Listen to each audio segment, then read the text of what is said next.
भाषणाचे जे प्रायोजक आहेत ते चंदीराम के बजाज आणि दीपक वसंतराव देशपांडे हे आहेत. आता मी व्यासपीठावर आजचे आपले वक्ते वाचनालयाचे अध्यक्ष डॉक्टर मुकुंदजी करंबेळकर, सचिव श्री राजेशजी ठोंबरे आणि सर्व संचालकांना दीप प्रज्वलनासाठी व्यासपीठावर आमंत्रित करतो. मी वाचनालयाचे अध्यक्ष डॉक्टर मुकुंदजी करंबेळकर यांना विनंती करतो की त्यांनी श्री सुमेध वाघमारे यांचं पुष्पगुच्छ देऊन स्वागत करावं. तसेच आमच्या संचालिका बुंदेलखंडीताई यांनी सुमेध वाघमारे यांच्या सुविद्य पत्नींचं स्वागत करावं ही विनंती. वाचनालयाचे सचिव श्री राजेशजी ठोंबरे यांना विनंती करतो की त्यांनी पाहुण्यांचा परिचय करून द्यावा. सन्मान्य व्यासपीठ, व्यासपीठावरील आणि व्यासपीठासमोरील सर्व सज्जन श्रोते हो, आज ज्या व्यक्तीला आपल्या समोर या ठिकाणी आपण प्रस्तुत करीत आहोत ते सुमेधजी. एका सामान्य शेतकरी परिवारामध्ये जन्म झालेला मुलाने काबाच्या सगळ्या तयारीतून स्वतःला कसं घडवलं याचं उत्तम उदाहरण म्हणजे सुमेधजी आहे. शाळा सुटली की वडिलांनी सांगितलं की आपल्या बकऱ्या राखायला जायचं आणि बकऱ्या राखायला गेल्यानंतर आपल्यापैकी अनेकांना माहिती आहे की इतर प्राण्यांप्रमाणे बकऱ्या की एका समूहामध्ये चरत नाही. कोणती बकरी कुठे जाईल, कोणती बकरी कुठे जाईल आणि मग तिच्या मागे धावत जाऊन त्यांना एकत्र करणं महाकठीण करणं.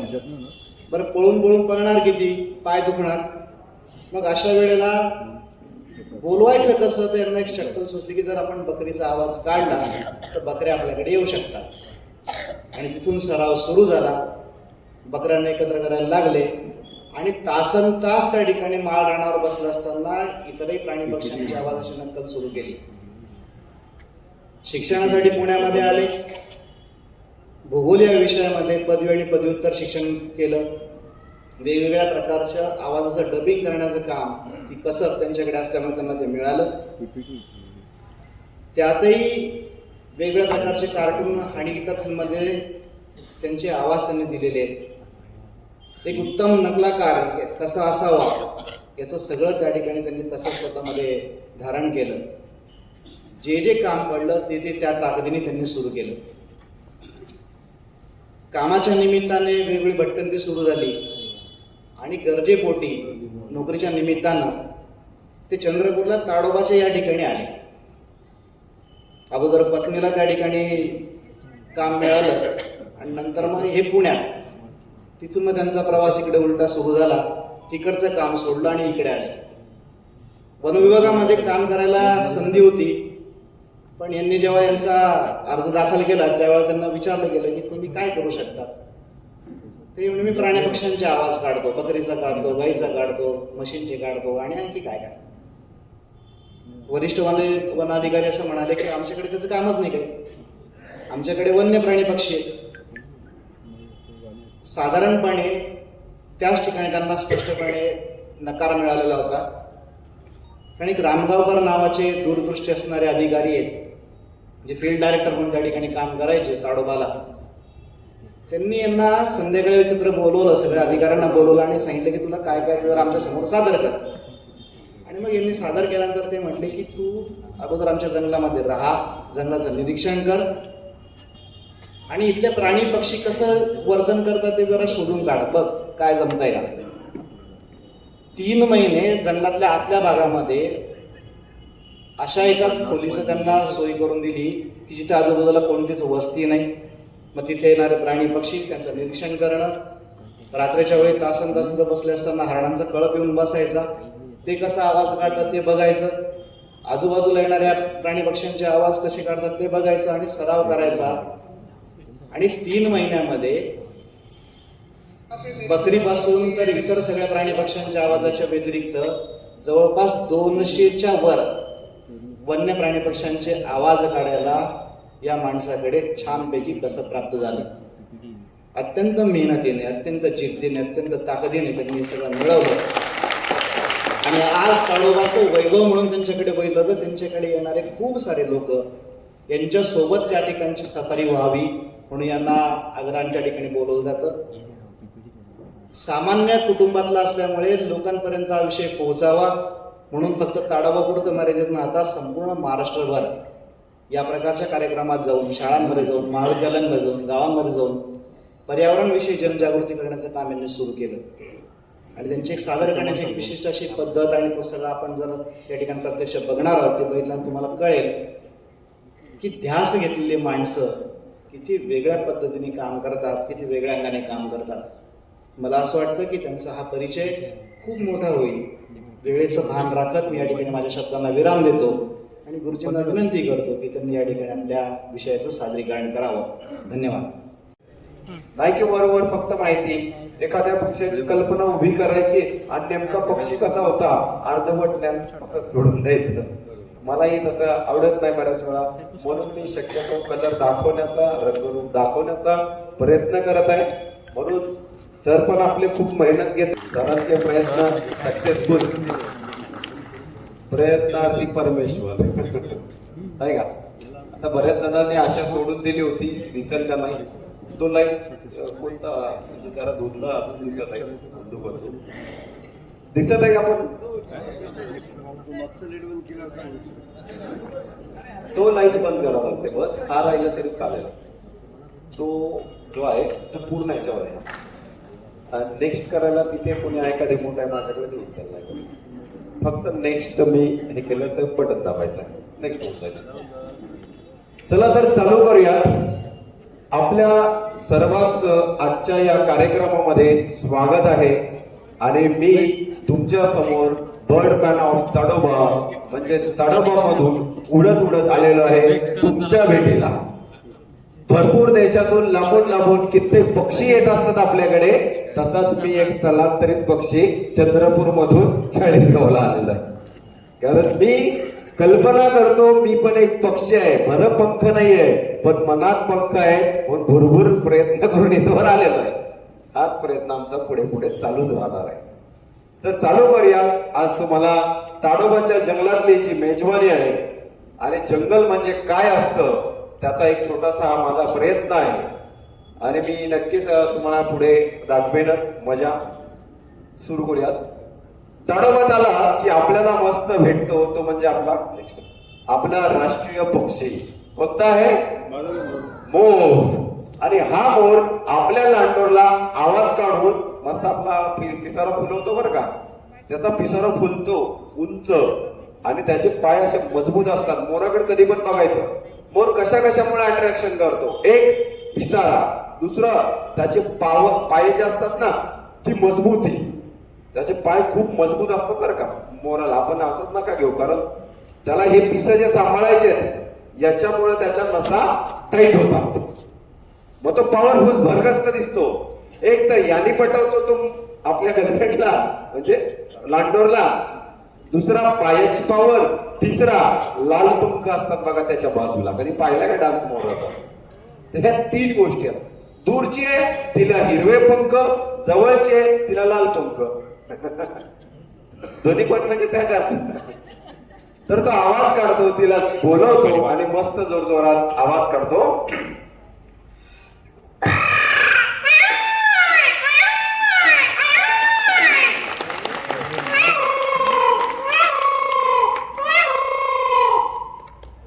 अशा पद्धतीने तो बोलवत असतो. त्याच्या आवाजात आपल्याला वेगळेपणा पण भरपूर भेटत असतो.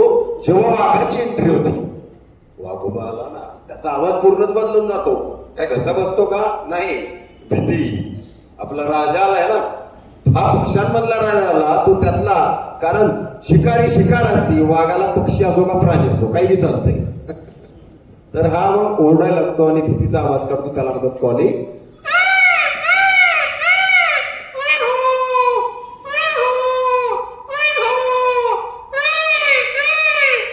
पहिल्या ह्याच्यात गाणं होतं, दुसऱ्या ह्याच्यात भीती होती.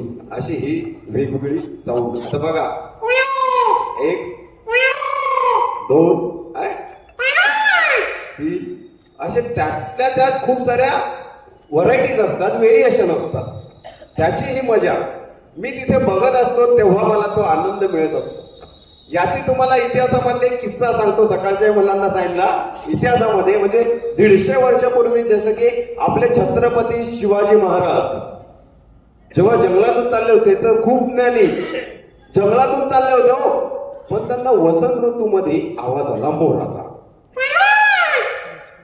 महाराजांनी विचार केला, या ऋतूमध्ये मोर कुठून ओरडतो, कारण त्यावेळेस तो गाणं नसतो ना का, तो पावसाळ्याच्या आधी किंवा त्या समागमच्या वेळेसच तो आवाज काढत असतो.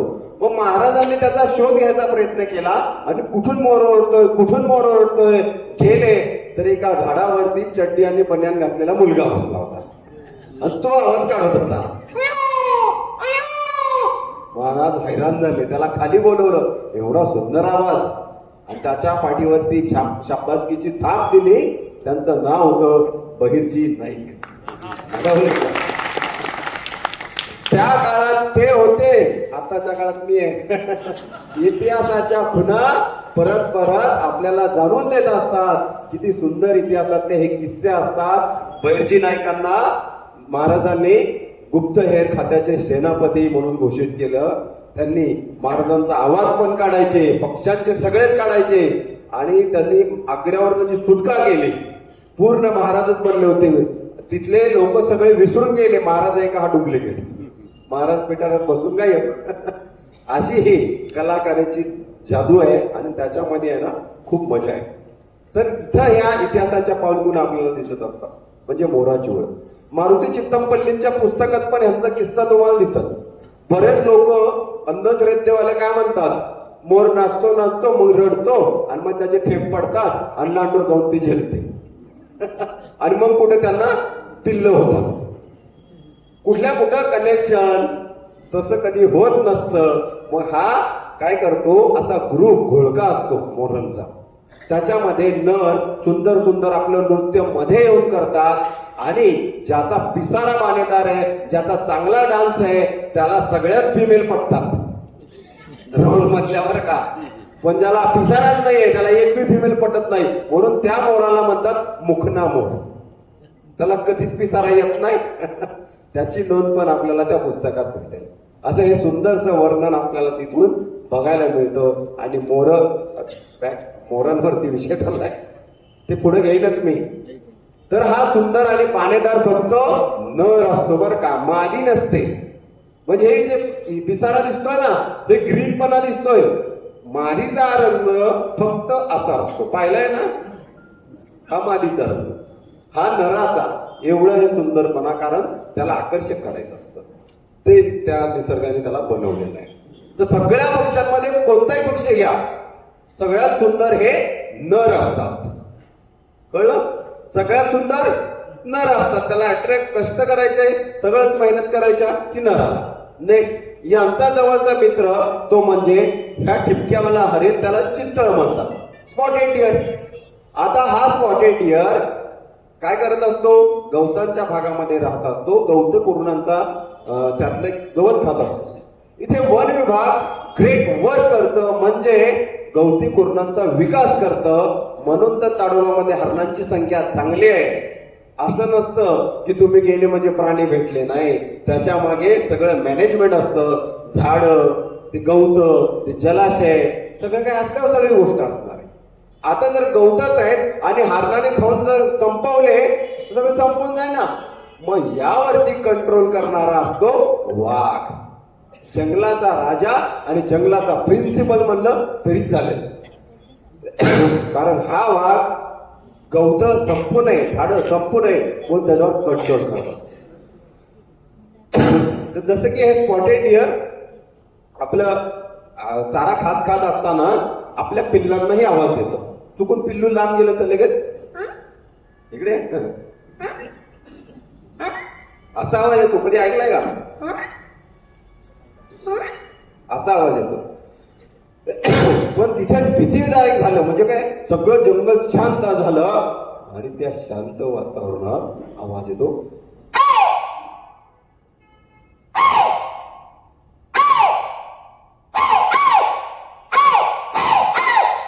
अशा पद्धतीने आवाज येतात. कारण तिथं वाघोबाची एंट्री होत असती. वाघ आला ना तर अशा पद्धतीने तुम्हाला आवाज ऐकायला येतात. हे सांगतात ओरडून की बाबा इथं वाघ गेलाय, आपल्या जीवावरती आता धोका आहे. बरोबर? म्हणून तुम्ही जंगलामध्ये जाताय ना, तर वाघ पाहायला नाही जाता. म्हणजे ताडोबामध्ये तुम्ही जरी आला तर वाघ पाहायला नाही यायचं, मग वाघ शोधायला यायचं. खरं आहे ना? अहो हे प्राणी पक्षी तुम्हाला सांगत आहेत, इकडे वाघ गेलाय, इकडे वाघ गेलाय, इकडे वाघ गेलाय. मग तेव्हा ती शोधण्याची मजा आहे ती कशात असते का? ही मजा फक्त जंगलामध्ये असते, कोणत्या झू मध्ये नसते. म्हणजे आपले जे प्राणी संग्रहालय आहेत, पाळीव आहेत ते आहेत, तर त्याच्यामध्ये अशी कधीच तुम्हाला मजा भेटणार नाही जी प्रत्यक्ष जंगलात असते. तर ही आहे मादी. पण शिंग नाहीये तिला. ज्याला शिंग असतात तो नर, ज्याला शिंग नाही आहेत, म्हणजे सगळ्या हरणाच्या प्रजातीत मी बोलत नाहीये. स्पॉटेड डिअर, बार्किंग डिअर आणि सांपर ह्या ज्या 3 प्रजाती आहेत, यांचे शिंग येतात आणि पडतात, म्हणून यांना फार शिंगे म्हणतात. हे पडणारे जे असतात अँटिलोप आणि अँटलर्स अशा 2 प्रजातीचे असतात. तर मी फक्त यांच्यावरती बोलत आहे. तुम्ही त्याला ब्लॅक बक मध्ये घेऊ नका. म्हणजे आपल्याकडे जे भेटतात काळवीट, ती प्रजात वेगळी, त्यांचे शिंग कधीच पडत नाहीत. यांचे शिंग दरवर्षी येतात, दरवर्षी पडतात. ही प्रक्रिया चालू असते. ही मादी आहे. बरेच जण येतात, अरे हरिण दिसलं की मग काय, रस्त्यात जर असेल तर लगेच गाडीवर आहे ना, आणि कोणी गाडीत असेल तर. म्हणून मला सगळ्यांना सांगायचं असतं की तुम्ही जेव्हा जंगलातून जात असता तुम्हाला प्राणी भेटेल ना, अहो आपण त्याच्या घरात आलोय आणि त्याला डिस्टर्ब करतोय. तो जात आहे ना, तर थोडा वेळ वाट बघा. कोणताही प्राणी असेल तर त्याला वाचवण्याचा प्रयत्न करा, नाहीतर आपल्या वेळापायी त्याचा जीव जातो आणि बरेच ऍक्सिडेंट रस्त्याने होत असतात. तर आपल्या गाडीवर आपलं कंट्रोल असलं पाहिजे. जसा आपला जीव आहे, आपला प्राण आहे, तसा त्याचा सुद्धा प्राण आहे. त्याच्यामध्ये चित्तळच नाही. कोणताही प्राणी असू द्या, हायवेवरनं गाडी चालवताना हळू चालवा. हाच मला एक सांगायचं होतं की हे पण खूप महत्वाचं. या चितळाने याचं ऑब्झर्वेशन करताना जर याने कान उजवीकडे खाली लावला, मादी संपूर्ण ग्रुप उजवीकडे जातो. तिने जर डावीकडे लावला, डावीकडे जातो. म्हणजे ह्या ग्रुपचं लीड कोण करतं? मादी करते, नर नाही करत. आपल्या घरातलं लीड कोण करतं? म्हणायला एक करत दुसरं. तसं असतं. म्हणून हे मादी कर्तव्य तिथं निभवत असते आणि हे खूप महत्वाचं असतं. यामध्ये पण नर हा सुंदर असतो, कारण शिंग त्याला दिसतात ना, मग बाणेदार दिसतो. मग तो सुद्धा आपल्या फिमेलला आकर्षित करण्यासाठी आवाज काढतो. त्याला म्हणतात हंटिंग कॉल.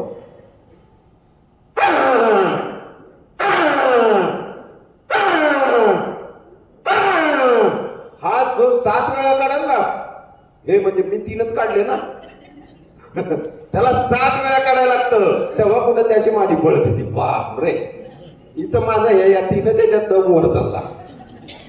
एवढी त्याला मेहनत करावी लागत असते. म्हणजे त्याच्यामध्ये दिसणारे हे शिंग पडत असतात, ते शार्प बनतात. त्यातले नवीन येतात ते मुलायम असतात. या 2-3 प्रक्रिया असतात.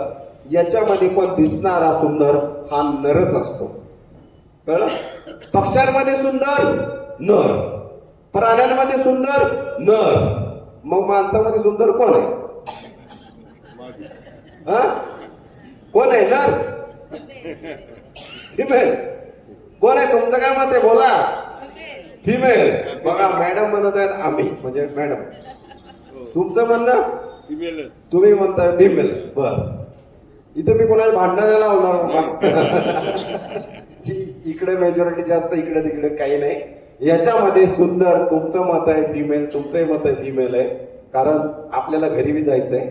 आणि दुसरा विषय, जसं तुम्ही इक्वल राईट्सची बात करता, म्हणजे गोष्ट करता, सगळ्यांना समान कायदा आहे, समान अधिकार आहेत, मग सुंदरतेत समान अधिकार का नसावा? या मताचा मी, म्हणजे काय मी सुंदर आहे का नाही मला माहित नाही, पण इतरांसाठी जशी याची सुंदर, म्हणजे माणसामध्ये सुंदर असतात मुलं, मुलगा असो की मुलगी, हे दोघंही सुंदर असतात, म्हणजे समान अधिकाराची गोष्ट. आणि जर तुम्हाला वाटत असेल सुंदर, तर सगळ्यात सुंदर तुम्हीच आहात. कसे काय? आरशा पुढे जाऊन उभे राहा, जगातला सगळ्यात सुंदर तोच व्यक्ती आहे जो स्वतःला बघत आहे का ना, म्हणजे स्वतः तुम्ही सुंदर आहात, असं त्याचं तात्पर्य. तर नेक्स्ट पुढचं नेक्स्ट तो पण विसरून चाललाय नेट दाबायचे. हा त्यांचा जवळचा मित्र स्पॉटेड डिअरचा. इथं काय होतं नेमकं, हा स्पॉटेड डिअर त्याला बघून ओरडायला लागतो. आता मगाचे जे किस्से सरांनी आपल्या मुलाखतीत मी सांगितले की आवाज शिकले कसे, काय झालं, याचे किस्से सांगत बसलं तर तो अजून वेळ हे होईल. मग जर तो विस्तारित कार्यक्रम घ्यायचा असेल तर तसाही मला सांगा, मी तशाही पद्धतीने घेऊ शकतो. पण जर स्टेप बाय स्टेप आणि तो चालवायचा झाला तशाही पद्धतीने मी कार्यक्रम घेऊ शकतो. हे जे लंबूर आहेत खूप मस्तीखोर आहेत, खूप खोड्या काढणार आहेत. माकडं वेगळे असतात बरं का, माकडं लाल तोंडाची, ही काळ्या तोंडाची. आपले पूर्वज आहेत बरं का. आणि म्हणजे आपल्याला मी तसं म्हणत नाही, त्याचं जे हे दिसत आहे आपल्याला बिहेवियर, वानर हे सरळ त्याचं नाव आहे. याला हनुमान लंगूर, ग्रे लंगूर असे इंग्लिश मध्ये नावं असतात. आणि हा सुंदर आपल्याला दिसत असतो आपला पूर्वज आहे. जसं की आता हा झाडावरती बसलाय आणि याला म्हणजे काहीच न दिसलं, आपल्या फॅमिली आहे, आपलं संपूर्ण कुटुंब आहे, तेव्हा तो आवाज काढतो, येतो ना.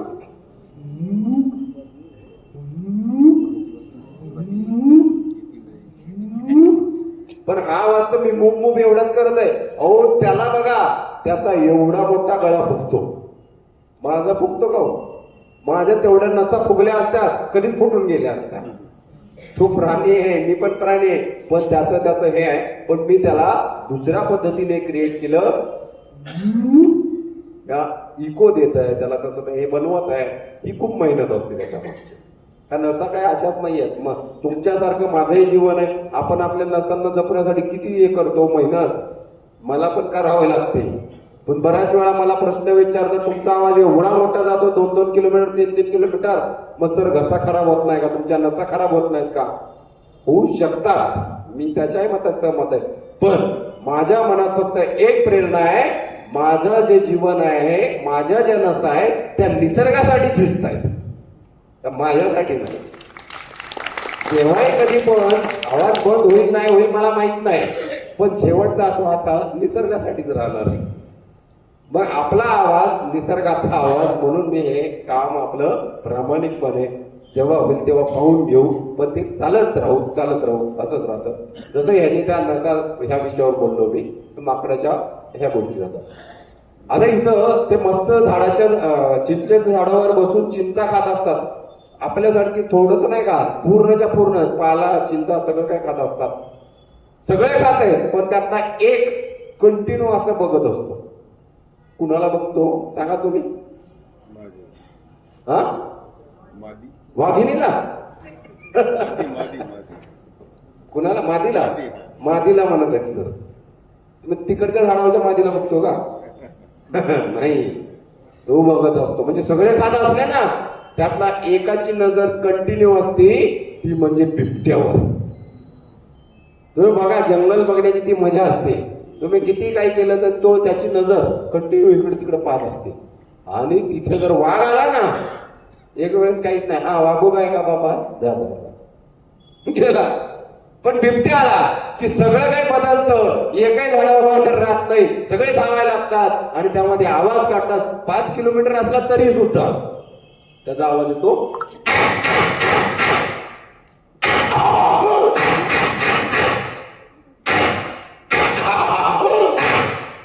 मग आपल्याला कळतं इथं झालं काय नेमकं.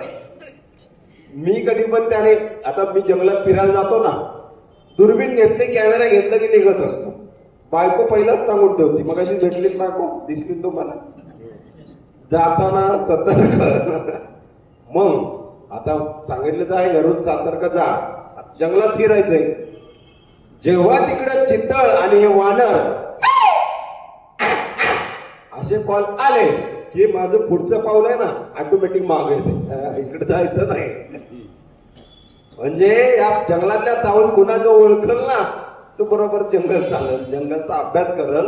नाहीतर काही जण असतात, तिकडून आवाज आलाय का बघून जाऊ जरा काय गेला, मग तसाच पुढे गेला. तर हे प्राणी सांगत आहेत, सतर्क करत आहेत. अहो माझी नजर का माझे कान एवढे तीक्ष्ण आहेत का या प्राण्याचे? ते रोज जगणारे, त्यांचं जीवन जात आहे ना. मग त्यांची चावून कानोसा घ्यायचा, नजर कुठे आहे, काय कुठे आहे, आणि त्याच्यावरून अंदाज घ्यायचा नेमका वाघ कुठे आहे, नेमका बिबट्या कुठे आहे. याच्यामध्ये बिबट्या पण बहुत शातीर राहतो, खूप शातीर. काय करतो मग, दुरून येते आणि तिथं झाड असेल ना, तिथं जाऊन त्यांच्या समोर येते, अशा चक्कर घेते आणि पळून जाते. हे आपले पूर्वज आहे ना, भरोसा नाही ठेवत बाबा, जाऊन पाहून येऊ. मग त्याला घेत काड्या करत बसते. आता ते पडला, मग ते बिबट्या काय करतो, नाटक करतो, ऍक्टिंग, मी मेलोय. हा जाऊन काड्या करतो, बिबट्या बरोबर त्याचीच गर्दन पकडून देतो. म्हणजे अशा पण कल्पना असतात जे तुम्हाला, म्हणजे कल्पनेत सांगतो हे सत्य पण असतं. बिबट्याला शिकार पाहिजेत ना, मग तो ऍक्टिंग करणार, तो पण शातीर असतो. वाघ किंवा बिबट्या आपण म्हणतो जंगलात गेल्यावर मला एकही नाही भेटला. आता मला का मग अशी किस्सा सांगत होते सर, तिथं बसलो तेव्हा, ते आम्हाला एक नाही भेटला, आणि जेव्हा घरी आलो ते आमच्या बाल्कनीत बसला होता. असं म्हणजे त्यांनी ते सत्य सांगितलं. पण वाघ किंवा बिबट्या हे तुम्हाला नाही का 1000 वेळा बघत असतात जंगलात, बरं का. तुम्ही त्याला एकदाही बघू शकत नाही. कारण ते जंगलामध्ये लपून बसण्यामध्ये एक्सपर्ट असतात. बांबूची पानं किंवा आपली सागाची पानं त्यांच्या स्किनच्या कलरची असतात. तो खाली दडला की तुम्हालाच कळणार नाही तो वाघ आहे म्हणून. त्या शेजारच्या चितळाला, सांबराला सुद्धा कळत नाही तो वाघ आहे. एवढा केमोफ्लाज होत असतो वाघ. आणि बऱ्याच वेळा धोका, माझ्या समोरून असा गेलेला वाघ परत मी बघतोय तर मला दिसत नाही, एवढा मोठा वाघ दिसत नाही. ह्या गोष्टी जंगलामध्ये खूप लपवत असतात. आणि ह्याच रस्त्याने तुम्ही 1000 वेळा जरी गेलात तर प्रत्येक वेळा हाच रस्ता तुम्हाला नवीन माहिती शिकवत असतो. तुम्ही म्हणताल अरे सकाळीच गेला हा रस्ता, आता 5 मिनिटापूर्वी आलो. नाही, तर जंगल असं असतं, तुमच्या मनासारखं नसतं. तुम्ही कल्पना करणार, घरून आला वाघच भेटला पाहिजे, वाघच भेटला पाहिजे. तुम्ही घरातून आलाय, वाघ मनात बांधून ठेवलाय, मनात बरं का, जंगलात थोडी आम्ही बांधून ठेवलाय की तुम्हाला भेटलाच पाहिजे. जंगल त्याच्या मनानं चालत असतं. जंगलाचा वेगळा नियम असतो, त्याच्यामध्ये आपण इंटरफेअर करू शकत नाही. तर ह्या माकडांचे ते किस्से सुंदर सुंदर, कधी हुंदडत असतात. मागचा मी इन्स्टाला व्हिडिओ टाकलेला आहे, खूप सुंदर. तुम्ही माझ्या इन्स्टा पेजला गेलात ना, खूप सुंदर सुंदर व्हिडिओ भेटते. फेसबुकला सुद्धा बर्डमॅन सुमेध या नावाने माझी इन्स्टा आयडी आहे. तिथं भरपूर फॉलोअर्स आहेत, साधारण 30,000, कुठे 27,000 असे फॉलोअर्स आहेत. 16 मिलियन्स लोक तिथे व्हिजिट केलेले आहेत माझ्या पेजला, भरपूर. म्हणजे पण मला त्याच्यावर काय देणे गेलं नाही. माझे मेसेज जंगल संवर्धनाचे जातात, त्याच्यात जात असतात. तर इथे झालं काय, ते माकड मस्त खेळत होतं, हुंदडत होतं, आणि एक जांभळीचं झाड होतं, जांभळीची फांदी, उडी मारताना ती फांदी तुटली आणि ते पडलं ताडोबाच्या तलाव. ताडोबाचा तलाव मध्ये आहे बरं का, सेंटरला. आम्ही गाडी लावली साईडला. आता मी व्हिडिओ टाकल्यावर काय जणांची कमेंट काढली, सर एवढे खराब आहे तर जाऊन त्याला उचलून बाहेर सुद्धा आणत नाही. कमेंट बरं का. अरे बापरे, म्हणजे कुणाची हिंमत आहे तिथं उतरायची, कमेंट लिहिणार आहे तर काही लिहितात. जंगलात आपण इंटरफेअर करत नाही, ते मेलं काही झालं तरी, कारण ते निसर्ग चक्र आहे, त्याच्यात आपण छेडायचं नसतं. तुमचं मन किती बिघडलं तरी ते जंगलाचा नियम हा वेगळा असतो. ते माकड पडलं आणि पोहत होतं, त्याच्यासोबत खूप कचरा होता बाजूला, आणि पाण्यात ते गवतं बिवतं होते. तर त्या असा हात उचलायचा ना पुढं टाकायचं, तर हे हात सगळा त्याचा फसून जायचा त्या गवतात. मग ते पुढं टाकताना अजून दमायचं. साधारण माझ्या समोर त्याने 50 कटांगळ्या घेतल्या, वाजवा पुढं पुढं पुढं. पण मला तो व्हिडिओ बघताना किंवा त्याचं जे जीवनातलं माझे 2 तास गेले, तोच म्हणजे बघत बसायला त्याने हारच मानली नाही शेवटपर्यंत. मला मारायचं नाही, माझं काय म्हणजे त्याचं मनात काय, मला मारायचं नाही, मला फक्त जगायचंय. त्याची तीच उमेद, पुढं पुढं पुढं त्याला पोहत आणलं. पण खूप मेहनत केली त्याने. मला वाटलं आता हे जातच. पण पलीकडे मगरींचा ग्रुप होता चांगलाच, एकाही मगरीला दिसलं नाही का काय माहित, आली नाही मगर. पण त्याने प्रयत्न केला आणि थकत भागत असा आला, आणि एक दगड होता त्याच्यावर मुंडी टाकली आणि 5 मिनिटं तसाच पडून राहिला. म्हणजे जेव्हा तुमचं मन थकतं किंवा तुमच्या मनात कोणता राग येतो, तर काय करायचं असतं माहितीये का, काही मिनिटं काही क्षण शांत बसायचं असतं आणि स्वतःच्या मनाला विचारायचं असतं काय होतंय, चुकतंय का बरोबर आहे. मग तुम्हाला कळतं पुढचा निर्णय काय घ्यायचा. रागाच्या भरात घेतो आपण निर्णय आणि तो दुसराच काहीतरी घडतं. शांत म्हणजे इथं सांगत आहे ना काय झालंय, स्टॅमिना त्याचा वाढला, त्याच्या ज्यानं दगडावर डोकं ठेवलं त्याच्या मनाला सगळं कळलं की मला जगायचंय आणि तिथून तो टुनक उडी मारून झाडावर निघून गेला. असा सुंदरसा क्षण मी माझ्या कॅमेऱ्यात टिपला तेव्हा मला पण माझ्या जीवनात खूप प्रेरणा मिळाली. हार नाही म्हणायची हो, हे प्राणीच शिकवत आहेत, प्राणी पक्षीच शिकवत आहेत. इथे काय होत आहे, आपण जंगलं हे फिरत असतो ना तर कोणताही प्राणी पक्षी दिसला की माणसाचं लय मोठं मन आहे हो. काय कोणताही प्राणी दिसला की पहिला खायला द्यायचं बाबा बस. अरे हे सगळं काही चुकीचं आहे बरं का. अजिबात माझं तर मत आहे तुम्ही कोणत्याही प्राण्याला आणि पक्षाला खायला देऊ नका.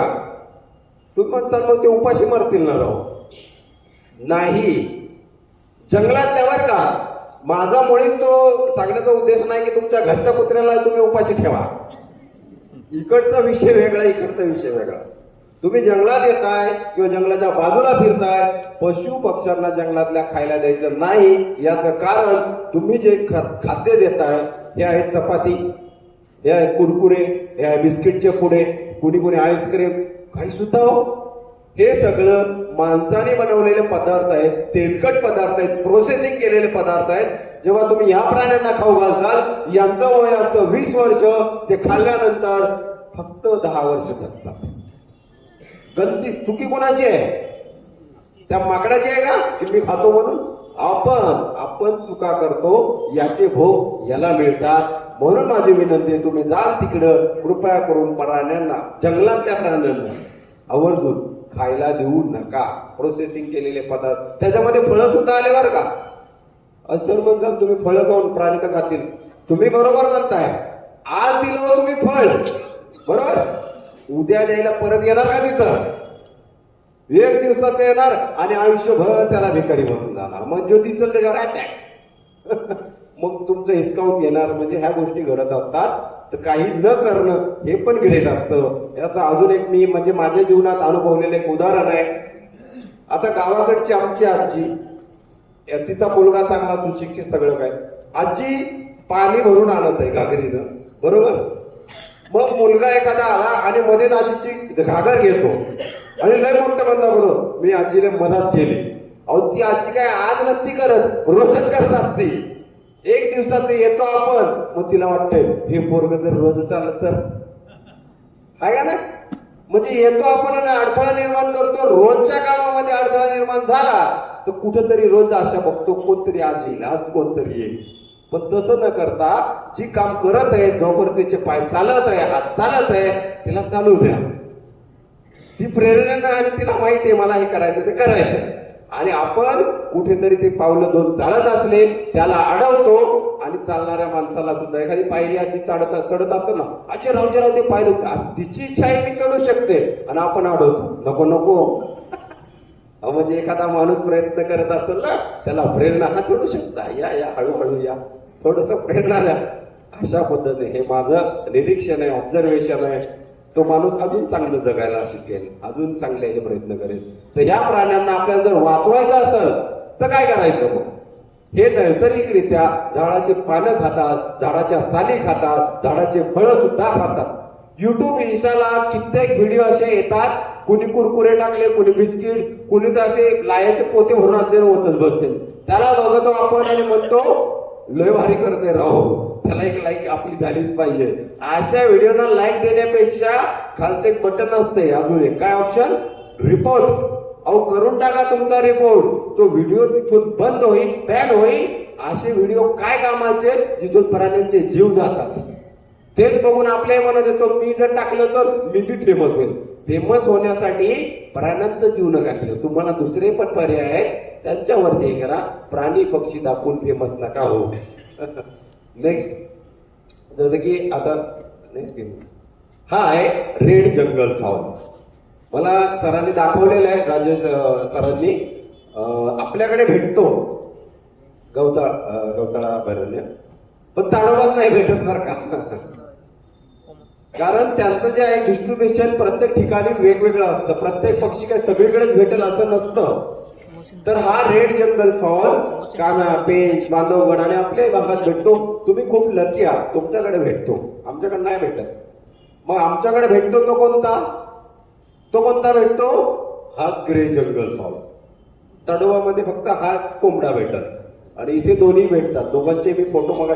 सरांनी मस्त अल्बम बनवलेला आहे, सापांचा, पक्ष्यांचा, सगळं काही मी निहाळलं. ते काय एकापेक्षा एक आहेत. अंड्यातलं पिल्लू बाहेर येते, कुणाचं? पक्ष्याचं नाही, सापाचं. किती पट त्याला विष असतो सर? 26 पट. 26 पट. नागाचं पिल्लू जेव्हा नाग बाहेर येते ना, त्याचं जे विष आहे त्याच्या 20 पट, 26 पट त्या पिल्लाला विष राहते.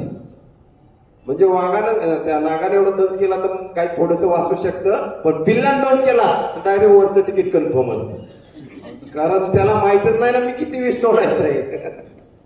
मुलाला तुम्ही म्हणजे माणूस असेल तुम्ही समजून घ्या, याला थोडस खायला द्यायचंय, पण एखादा मुलगा आहे तुमच्या ताटात किती वतल ना, असं फरक आहे ना. पण बाळात आणि मोठ्या माणसात तो फरकच असतो. तर ते विषय त्यांनी खूप सुंदर दाखवले. हा ग्रे जंगल फॉल इथे दोन्ही पण भेटतात. बॅक घे, बॅक, नेक्स्ट नाही. तर हा रेड जंगल फॉल सिमिलर आपला गावरान कोंबडा, कारण त्याची ही उपप्रजात बनवली गेली ना, गावरान कोंबडा किंवा कोंबड्यांची उत्पत्ती झाली. मला सांगा, पक्ष्यांचा पूर्वज कोण आहे हो? अंडी. अंडी. मग तो प्रश्न आला ना परत, अंडा आधी का कोंबडी आधी? तुम्ही अंडा विषय काढला, मग तुमच्यावरच प्रश्न, अंडा आधी का कोंबडा आधी? सांगा. कोंबडा आधी नाही, कारण कोंबडा कधी अंडच देत नाही, बरोबर ना? कोंबडी देते. प्रश्न, कोंबडी आधी का अंडा आधी? आजपर्यंत कुणी उत्तर सांगलं का? नाही ना, कुणालाच नाही भेटलं. मला माहिती आहे, मी सांगण्याचा माझा प्रयत्न आहे, ते बरोबर आहे. नाही तुम्ही तिकडे अजून कुणाकडेही चेक करा, बघूया प्रयत्न करू. सगळ्यात पहिलं ते म्हणजे अंड. तुम्ही बोलताल कोंबडी का नाही? दुसरा प्रश्न, अंड का? कारण करोडो वर्षापूर्वी आपल्या धर्तीवर कोण होतं? डायनासोर ना. मग डायनासोर काय देत होते? अंडी. आला का अंड्याचा संबंध? म्हणजे पक्ष्याच्या आधी पण अंडी तयार होती का नाही? होती. मग ह्यातले काय काय डायनासोर असे चालणारे, त्यातले काय काय डायनासोर उडणारे पण होते, उडत होते ना. मग ह्याच पक्ष्यांचं एव्होल्युशन, म्हणजे ह्या डायनासोरचं एव्होल्युशन होऊन यांचं रूपांतर हे पक्ष्यांमध्ये झालेलं आहे. म्हणून पक्ष्यांचे जे हे आहेत ना पूर्वज, ते सगळे डायनासोर आहेत. आता कळलं का? पक्षी म्हणजे हे बघा ना स्ट्रक्चर कुणाचं दिसतंय. तेव्हा ते खूप बलाढ्य होते आणि आता उलट झालं, सगळे छोटे झाले, ते उलट झालं सगळं. तर पक्ष्यांचे पूर्वज हे डायनोसॉर आहेत आणि म्हणून पहिला अंडा आहे, कारण डायनोसॉर अंडे द्यायचे. कन्फर्म नसेल तरी तुम्ही गुगलला विचारा, ChatGPTला विचारा, अजून कोणाला विचारा. खूप सारे वेगवेगळे उत्तरं देतील. पण माझ्या अभ्यासात जे आलं ते मी माझ्याकडून दिलंय. आणि चुकतो किंवा शिकतो तो माणूसच असतो. तुम्ही पकडून बसताल, यांनी सांगले म्हणजे काळ्या दगडावरची पांढरी रेत, असं कसं नसतं. ठीक आहे. जसा हा रेड जंगल फॉल, मग ह्याच्यावरनं खूप साऱ्या उत्पत्ती झाल्या. हा कोंबडा पहिला 30च म्हणजे साधारण 30 अंडे द्यायचा कोंबडीवर काय यांच्या ह्याच्यात. आता एका दिवसाला किती किती अंडे निर्माण केले जातात कोंबड्यांकडून, हे माणसाने मग वेगवेगळे प्रयत्न केले. आपला जो गावरान कोंबडा आहे तो कुकडूच करतो आणि हा पण कुकडूच, पण ह्याच्या कुकडूच असं राहतं. पण गावरान कोंबडा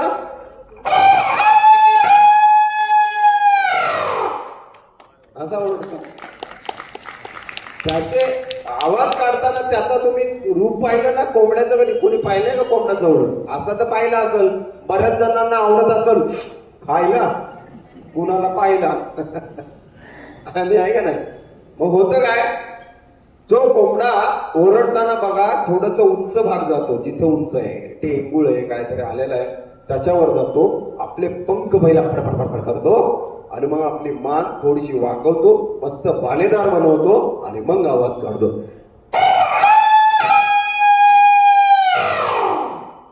तेव्हा कुठं त्याचा तो आवाज लांब पर्यंत जातो.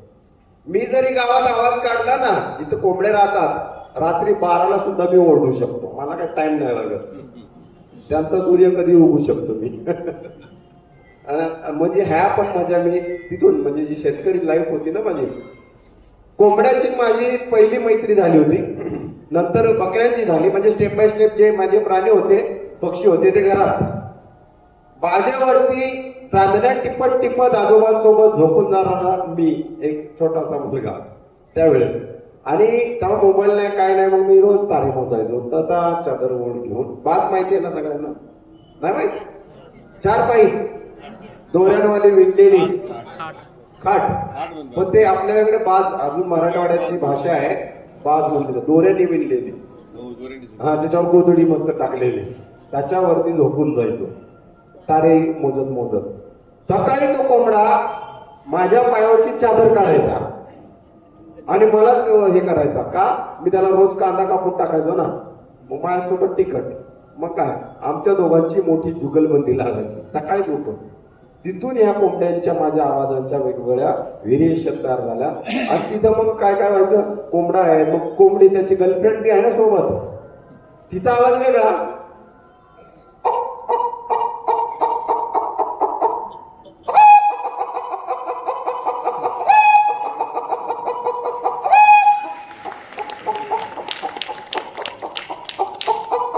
असे भीती वाटली तर तो बनते बरं का. इतर वेळेस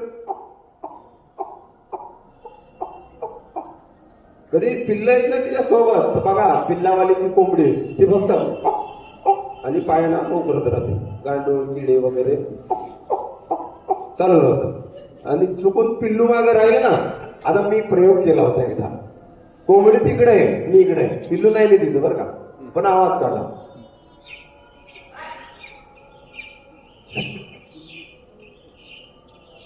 ती कोंबडी सगळे पिल्ले सोडून माझ्याकडे सदा आहे. माझं एक पिल्लू तर राहिले इकडं. म्हणलं मी उगाच फसवलं, तिकडचे पिल्ले माझं उडवून टाकलं. असे खूप सारे प्रयोग आले, त्यातून मी मजा असते. मग मी शिकत शिकत पुढे पुढे पुढे पुढे हे करत राहिलो. जसा हा कोंबडा पाहिला तसा आपला ग्रे जंगल पाऊल. नेक्स्ट तर हा वेगळा आवाज काढतो. म्हणजे काय,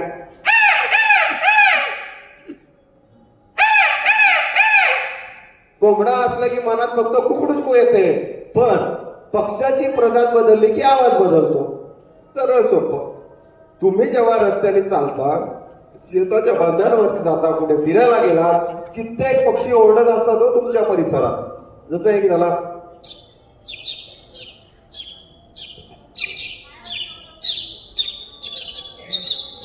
हा, झाला दुसरा, अजून काय झाला, किंवा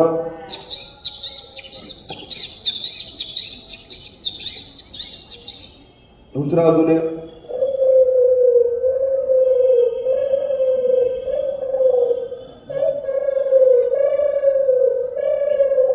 असे कित्येक पक्षी ओरडत असतात. पण आपलं उत्तर काय ते पक्षीवाला, जाऊ दे ना, चिमणीच तर होती राव, काय बघायचं त्याला. तसं नसतं. त्या चिमणीमध्ये पण वेगवेगळ्या प्रजातीच्या चिमण्या असतात, वेगवेगळ्या प्रजातीचे पक्षी असतात. आज सकाळी आम्ही दुपारी गेलो होतो पक्षी निरीक्षणाला. कोणता आपला डॅम?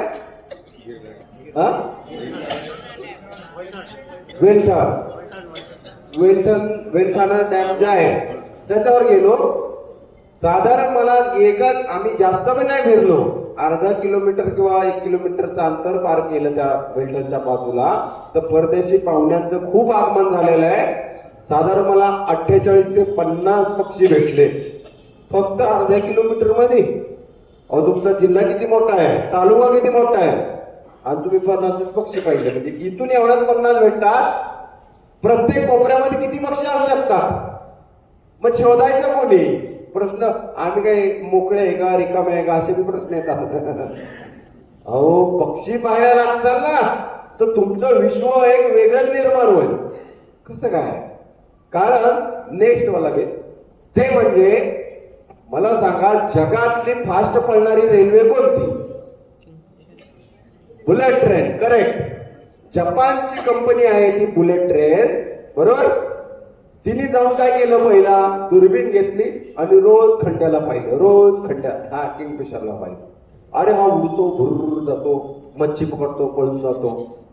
यांनी ऑब्झर्व केलं, हा खंड्या एवढा फास्ट आहे, ती पाण्यातला मासा सुद्धा पकडतो. हा मासा फास्ट आहे का नाही पाण्यातला? फास्ट हो. पण हा खंड्याने पाहिलं, म्हणजे माणसाने ते ऑब्झर्व केलं, हा मासाही पकडत आहे, त्याला स्पीड बी आहे, त्या माशाला आवाज बी होऊ देत नाही. मग काय, जपानच्या त्या कंपनीने जाऊन त्यांच्या बुलेट ट्रेनला ह्याची चोचच बसवून टाकली. जपानची जी कंपनी आहे बुलेट ट्रेन, तिची स्ट्रक्चर कशी आहे, अशी चोच आहे तिला. त्या बुलेट ट्रेनचं बघा का, म्हणजे जी चोच आहे ना, त्याने स्पीड मिळाली आणि आवाज कमी झाला. म्हणजे याचा अर्थ पक्षी, त्या जी रेल्वे बनली ना, त्या रेल्वेचा निर्माता आपला किंगफिशर आहे, खंड्या. हे फक्त ऑब्झर्वेशन मधून कळलं. असे कित्येक पक्षी अभ्यासक पक्षी बघत असतात. मी पण त्यात नाही. अहो, सगळ्यात सुंदर उदाहरण ना तुमच्या समोर उभं आहे. मी रोज पक्षी पाहणारा, मला सांगा कोणताही माणूस पक्ष्याचा आवाज काढतो का? नाही ना. अहो, मी पक्षी पण मी काढतो का नाही? मी रोज पक्षी पाहतो, म्हणून तर काहीतरी वेगळं मी शिकलो. म्हणजे तुम्ही तुमच्या जीवनामध्ये जेव्हा पक्षी निरीक्षण करायला लागताल, नक्कीच तुमच्या जीवनात बदल होणार. तुम्ही नवीन नवीन गोष्टी शिकायला लागणार. छोटे पक्षी, मोठे पक्षी, कलर बघा, उडताना बघा. काय सांगावं, तुमच्या मधला एखादा व्यक्ती नवीन आविष्कार करत बुलेट ट्रेनच्या व्हीवरचा करू शकतो का नाही? काही सुद्धा करू शकतो. म्हणून तुम्ही पक्षी निरीक्षण करा आणि पक्षी बघणं हे खूप इम्पॉर्टंट आहे. कारण जेव्हा पक्षी निरीक्षणाला तुम्ही प्राधान्य देसाल, आपलं जे गौताळा अभयारण्य आहे किंवा नंदूर मधमेश्वर अभयारण्य आहे, इथे व्हिजिट कोणी दिली पाहिजे? आपण जवळ राहतो आणि वाट बघतो, आम्ही कधीच नाही गेलो, पाहुणे जातात आमचे बस. पण तुम्ही सुद्धा वेळ दिला पाहिजेत, पाहिलं पाहिजेत. आपलं वैभव आहे ते. कारण जेव्हा तुम्ही पक्षी पाहायला प्राधान्य देसाल ना, जासाल, तुम्ही अभयारण्यात गेला आणि बाबा मला पक्षी पाहायचा, गाईड पाहिजे, घेतला, तुमचे पैसे काय वाया जात नाहीत. पक्षी पाहणं तो बहाणा आहे. पण त्या अभयारण्याच्या बाजूला जेवढे लोक राहतात, प्रत्येक घरातली चूल ही तुमच्या पैशामुळे पेटत असते. तुमचे पैसे कुठे वाया जात नाहीत. माझे पैसे लय गेले तिथं पाहायला नाही. जेव्हा तुम्ही हे योगदान देसाल ना, तेव्हाच ते सगळे अभयारण्य राहतील ना व्यवस्थित. मग आपला छोटासा हातभार खारीचा का वाटा आपण द्यायचा का नाही? देऊ शकतो, त्याने द्यायचा बिलकुल. म्हणून पक्षी निरीक्षणाला आपण प्राधान्य दिलं पाहिजे. पक्षी वाचतील तर जंगलं वाचतील, जंगलं वाचतील तर सगळेच वाचतील. तर हा खंड्या जसं की बसून फांदीवरती आवाज काढतो,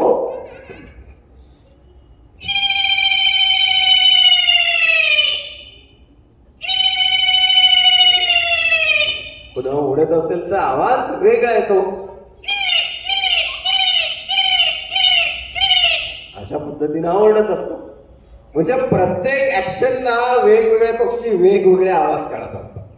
आता तुम्हाला मी दरवेळेस सांगत आहे ना की 200हून अधिक पक्ष्यांचे आवाज काढतो. हो, पण कसे? आता या खंड्याचे मी 2 दाखवले, मोराचे तुम्हाला किती दाखवले मी? 4. बरोबर. म्हणजे प्रत्येक पक्षाचे खूप असे वेगवेगळे व्हेरिएशन असतात, आवाज असतात. हे असे सगळे व्हेरिएशन म्हणजे खंड्याचे 3-4, म्हणजे दुसरा पण आहे, हे पण त्याच्यात येतो. हा 3रा झाला. एकाच पक्षाचे 4-4, 5-5 मी आवाज काढतो. हे सगळे मिळून 200च्या वर काढतो. असं नाही की 200 प्रजाती मी डोक्यात ठेवतो. 200 ठेवलं ना, माझाच माइंड विसरायला लागेल काय नेमकं होतं, कशात काय फिक्स होतं. खरंय का नाही? इथं आपल्याला ते लक्षात ठेवून त्याचाच आवाज बरोबर आपल्याला हे करायचा आहे. त्यामुळं मी त्या गोष्टी आपल्याला सांगत असतो की त्याला ऑब्झर्व करायचं असतं. नेक्स्ट, आता हा आला रंगीत कर्कोचा. तो पण तुमच्याकडे भेटतो. फोटोमध्ये पाहिला आम्ही. सरांकडं आपल्या जिल्ह्यातलं, आपल्या तालुक्यातलं 40गावचा सगळे रेकॉर्ड आहेत बर्डचे. मला त्याने दाखवत राहिले, म्हणून मी सगळं स्कॅन केलं. एकदा स्कॅन केलं की मी सांगू शकतो हा भेटते का नाही. ते काय माझं विसरत नाही कुठला पक्षी. एक वेळेस कधी कधी नाही का माणसं अशी पडून गेली विसरून जाईल, पण पक्षी, कारण तो उडतो. मी उडताना पण पक्षी सांगू शकतो. मी रस्त्याने चाललोय, एखादा पक्षी तिकडून ओरडत आहे, आवाजावरून सांगू शकतो. म्हणजे आपले सर जे आहेत ते सांगतात पंचेंद्रियांचा वापर कसा करायचा आहे का ना. तर मी जंगलात जातो किंवा तुम्ही जंगलात जाताय तर आपले डोळे, नाक, कान, स्पर्श, म्हणजे वारा आला, थंड आला, गरम आला, कोणत्या वातावरणाचा वाघ भेटल काय हे पण कळलं पाहिजे ना. मी फक्त वासावरनं मधाचं पोळं भरलंय का नाही मी सांगू शकतो. वाघाने इथे टेरी केली किंवा इथं वाघ भेटू शकतो हे वासावरनं मी सांगू शकतो. म्हणजे माझं सगळ्यांचा वापर करतो पंचेंद्रियांचा. जो पंचेंद्रियांचा वापर करल तो खऱ्या अर्थाने निसर्गप्रेमी आणि त्याच्या जवळ जवळ जाईल. तर जेवढे निसर्गप्रेमी त्यांचा वापर करतात आणि सगळ्यांकडे आहे. आम्ही वेगळे कसे म्हणतो त्याचा वापर. माझे हातपाय आहेत, तुमचे हातपाय आहेत, तुमचे डोळे, माझे डोळे, सगळ्यांना सारखंच तर आहे. पण ती शक्ती किंवा तुमचं जे मन पाहिजे तुम्ही ते केलं पाहिजे. मग काय सगळ्यांना सक्सेस आहे. तर हा रणजित करकोचा आवाज काढतो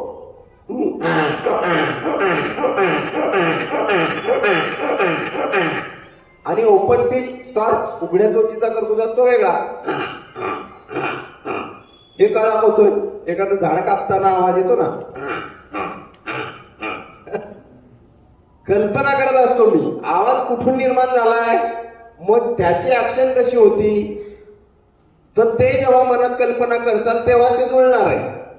एखादा तबला वादक आहे तुमच्या सोबत तो वाजवत आहे किंवा एखादा वीणा वादक आहे, जसं की वीणा वाजतो ना,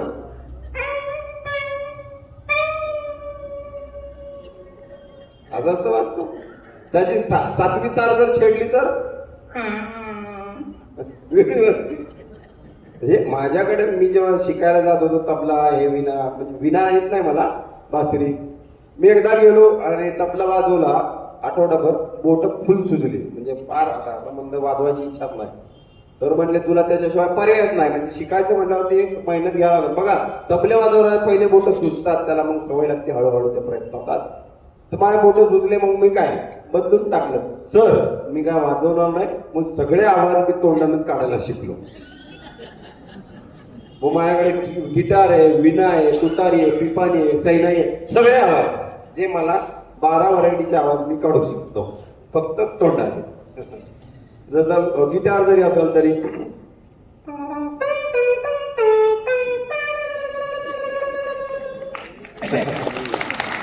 असा असतो. इथं बेस पण चांगला आहे. इथं तुम्हाला लास्टला मी मजा पण, म्हणजे सगळ्यांना डान्स करायसाठी मी डीजे पण वाजवला. त्याचा पण आवाज माझा बघा कसा असतो. जंगलच नाही तर इव्हन मला सगळे येतात, पण मेन म्हणजे ज्याच्यामध्ये प्राण आहे त्याच्यासाठी मी लढतो. या डीजे मध्ये काय प्राण आहे, त्याच्यामध्ये काय प्राण आहे, याच्यामध्ये प्राण आहे, जे सत्य आहे, ते सजीव आहे, म्हणून मी याच्यात उभा आहे. तर हा आपल्याला दिसतो पेंटर स्टॉक, ह्याचा आवाज ऐकला. नेक्स्ट तर हा आला बघा कावळा. कावळ्याच्या किती प्रजाती भेटतात मगाशी विचारलं होतं मुलांना.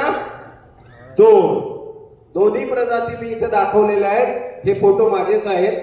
हा गोल मध्ये बसलेला आहे तो आहे ढोम कावळा, काळा कुळकुळीत. आणि हा खाली आहे ना बघा, तो काळा कुळकुळीत आहे, तो जंगलात भेटतो. आणि हा थोडासा गोरा आहे ना, फेररवली लावणारा, हा गावाकडं सिटीकडं असा भेटतो.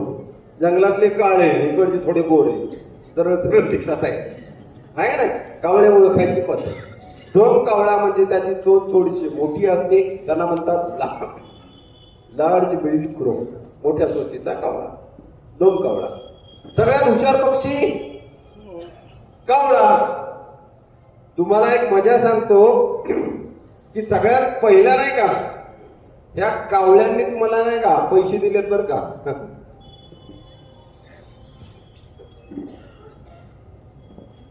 तुम्ही म्हणसाल कावळ्यांनी पैसे दिले खिशात आणून टाकले काय, नाही हो, त्याची पण एक मजा आहे.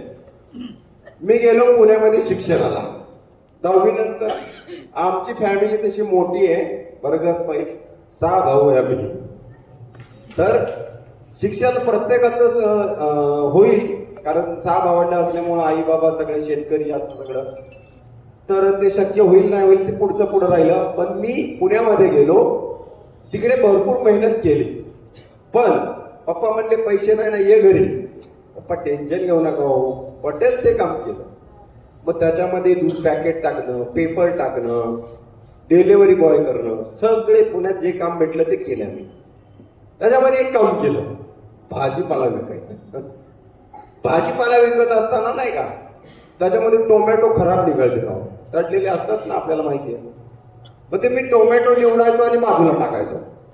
मग आला ना मित्र, त्याच्यावर बसायचा आणि ते खराब टोमॅटो खायचा. मग माझी त्याची मैत्री जुळली.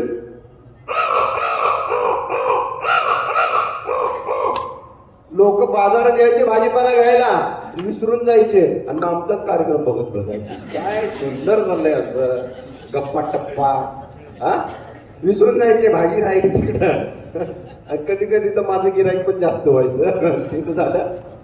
आता इथं मजा काय, मग यांनी तर इथं पाहिली करामत. आता घरी गेले, घरी गेल्यावर यांच्या घरामध्ये दावा असायचा आणि कावळ्यांना आले की मला बोलवायचे. झाले इन्कम चालू. कावळे बोलवायची पहिली माझी कमाई तिथून सुरू झाली. मी आवाज आला, दाव्याला उभा जरी राहिलो तरी 150-200 कावळे बोलवून द्यायचो. तर याची नोंद तुम्हाला 2013 मध्ये भेटल. सकाळ वृत्तपत्रामध्ये आहे. 2013चं जर पुस्तक पुस्तक असेल तर त्याच्यामध्ये भेटल. तेव्हा माझी ती सुरुवात होती, कावळे बोलवणं हे ते. मी जायचो, मग लोक मस्त हसून खेळून त्या सगळ्या गोष्टी हे करायचे. पण मला कधी कधी दुःख वाटायचं. हा दुःखाचा कार्यक्रम आहे आणि सगळे लोक काय काय दुःख हे करायचे आणि मागून काय कधी हसायचे, आवाज काढणार आहे. मग मला कुठेतरी हे वाटायचं. मग मी काय केलं, माझ्याकडे कावळ्याचाच नाही हो, माझ्याकडं याचा आवाज आहे, म्हणजे नाना पाटेकर, धर्मेंद्र, दादा कोंडके, निळू, सगळ्यांची लिस्टच बनवून टाकली. मग त्या क्षेत्रात घुसलो मिमिक्री. पण तिथं मी करत असताना परत ऑब्झर्व केलं, किती जण आहेत मिमिक्री करणारे, हजारो लोक आहेत. यार त्याच्यात काय उपयोग नाही, दिलं सोडून त्याला. म्हणजे येतात मला. पण तुम्हाला खरं सांगू का, पक्ष्यांच्या आवाजामध्ये किती काम केलं तर कुणी अडवायला येत नाही, पण माणसाच्या आवाजात काम केलं तर सगळे भांडणच होतात बरं का. म्हणजे एक आमचे मित्र होते, मित्र नाही ते गाववालेच होते. म्हणजे बसायचो असं तसं, तर मी आवाज काढला की मी पण काढतो. मग कुणा असा ते म्हणायचे मी शरद पवारचा काढतो. काढायची, बरं बाबा काढा. त्यांनी एक दिवस फोन केला कुणाला, एक पोलिसांनी एक पिणारा माणूस होता त्याला आत टाकला. पण मग हे मी पिणारा, यांनी शरद पवारचा आवाज काढला, हॅलो त्यांना सोडून द्या माझे मित्र आहेत असं तसं. त्याने सोडून मी दिलं. मग त्या पोलिसाची टूप पेटली, अरे शरद पवार साहेब या दारुड्यासाठी फोन करतात. परत त्याने फोन लावला त्याच्यावरच, हॅलो मी झेंडे बोलतो, अरे आली गाडी. त्याला उचलून नेलं आणि जेव्हा जेव्हा निवडणूक आली तेव्हा तेव्हा हा जेल बंद झाला. म्हणजे आवाजाचा कसा उपयोग करायचा आणि कसा दुरुपयोग करायचा ते माणसावर डिपेंड आहे. म्हणून मी माणसाच्या आवाजात कधी पडत नाही. तिथं सगळे भांडणं असतात बाबा. पक्षी मात्र निर्मळ मनाचे, काय देणं ना घेणं. जरी मैत्री झाली, तुम्हाला रस्त्यात चाललं ना तर पक्षी प्राणी मला ऑटोमॅटिक ओळखून घेतात. कुत्र बी हळूच बघते माझ्याकडं, अरे भलं ओळख नाही त्याची, मग बघत बसतो माझ्याकडे. काय माहिती, पण मला कुठं ना कुठं तरी आदत म्हणजे जाणवतं. चालताना बोलताना मी प्राण्याकडे नुसतं पाहिलं ना तरी ते बघण्याचा प्रयत्न करतो, माझ्याकडे येण्याचा प्रयत्न करतो. पण मला भीती वाटते कधी कधी. काय सांगावं त्याच्या मनात काय, चौकून चावलं तर. म्हणजे या किस्सांमधून नाही का मी मशीनवरती पण कंट्रोल किंवा बैल गाई या शेळ्या मेंढ्या सगळ्यांवरती हे केलेलं आहे. मग अशी किस्सा सांगितलं ना तुम्हाला त्या मुलाखती दरम्यान, बकऱ्यांचा कसे आवाज शिकले काय. मी जे बकऱ्याच्या राखायला जायचो ना शाळा सुटली की, हे बकरी एक इकडं एक तिकडं, मग काय आवाज काढून. पण ती आवाज ती स्टोरी आणि ह्या स्टोरीत फरक काय आहे. जेव्हा ती बकरी जायची ना, आता प्रत्येकाच्या मनात येतो काडी घेतलं पाहिजे, बाहेर बनवलं पाहिजे, आणली पाहिजे. पण मी नाही करत, तिला पाहतो पहिला, मग तिला आवाज यायची, चल बाई घरी. एक आली, दुसरी नाही ना आली, आवाज चेंज, चला घरी. असं करत करत आता तुम्हाला माहितीये एप्रिलच्या नंतर महिना, हो तेच आहे ना, मे. बकऱ्याचा आवाज म्हणलं की मे. तुम्हाला फक्त मे माहितीये, पण माझ्याकडे मे मध्ये सुद्धा 12 व्हरायटी आहेत.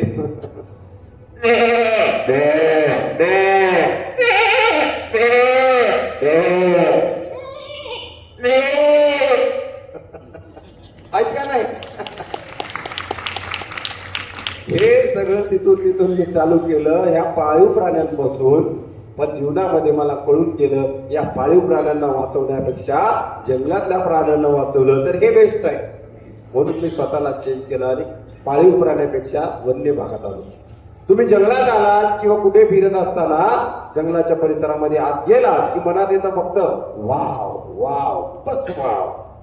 कारण जंगलात कोणती गटर वाहत नाही, है ना, कोणत्या घाण नद्या वाहत नाही, कोणतं मांस सडत जरी असलं तर त्याला पचवण्याची क्षमता याच्याकडे आहे, कावळ्याकडे.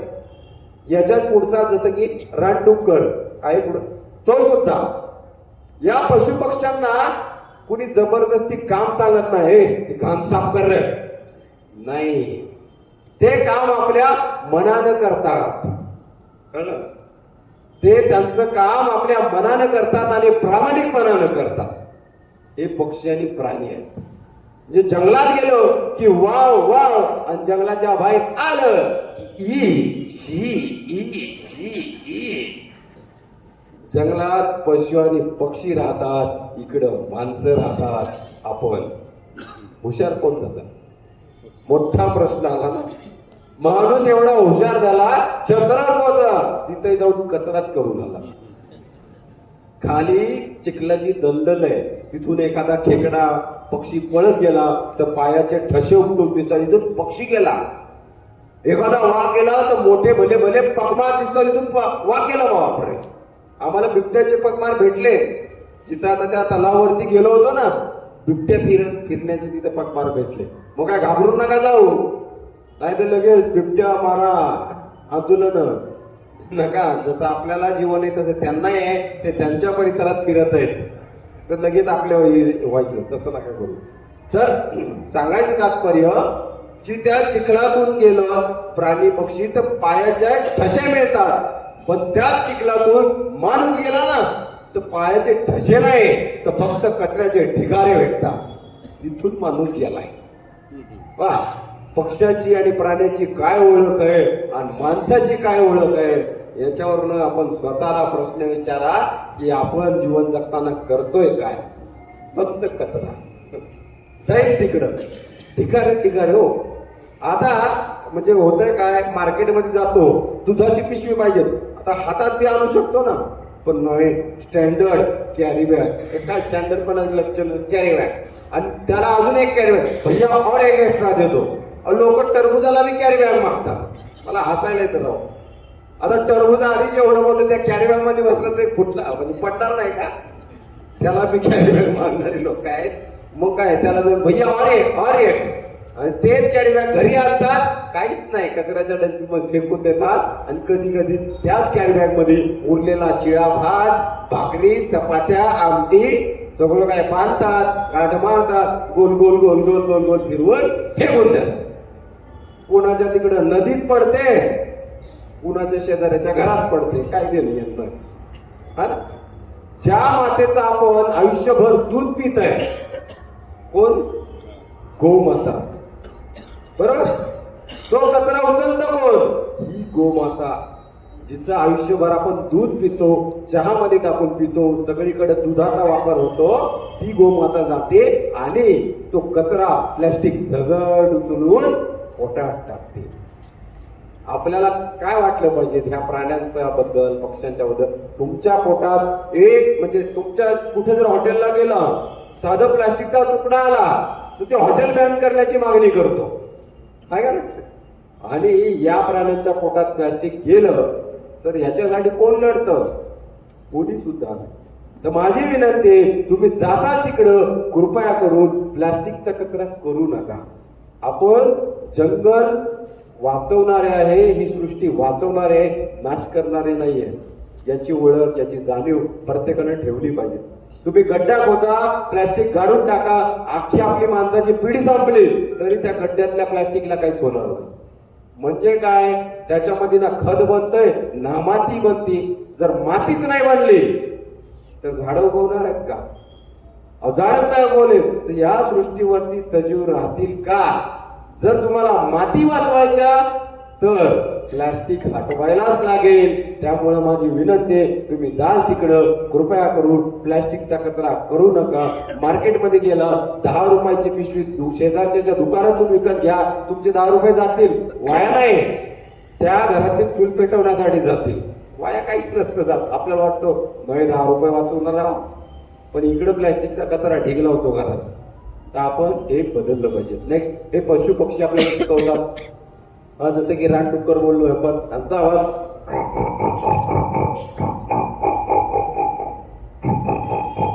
चुकून का मी त्या रानडुकरासमोर असा आवाज काढला, असं बघते राहू आपण.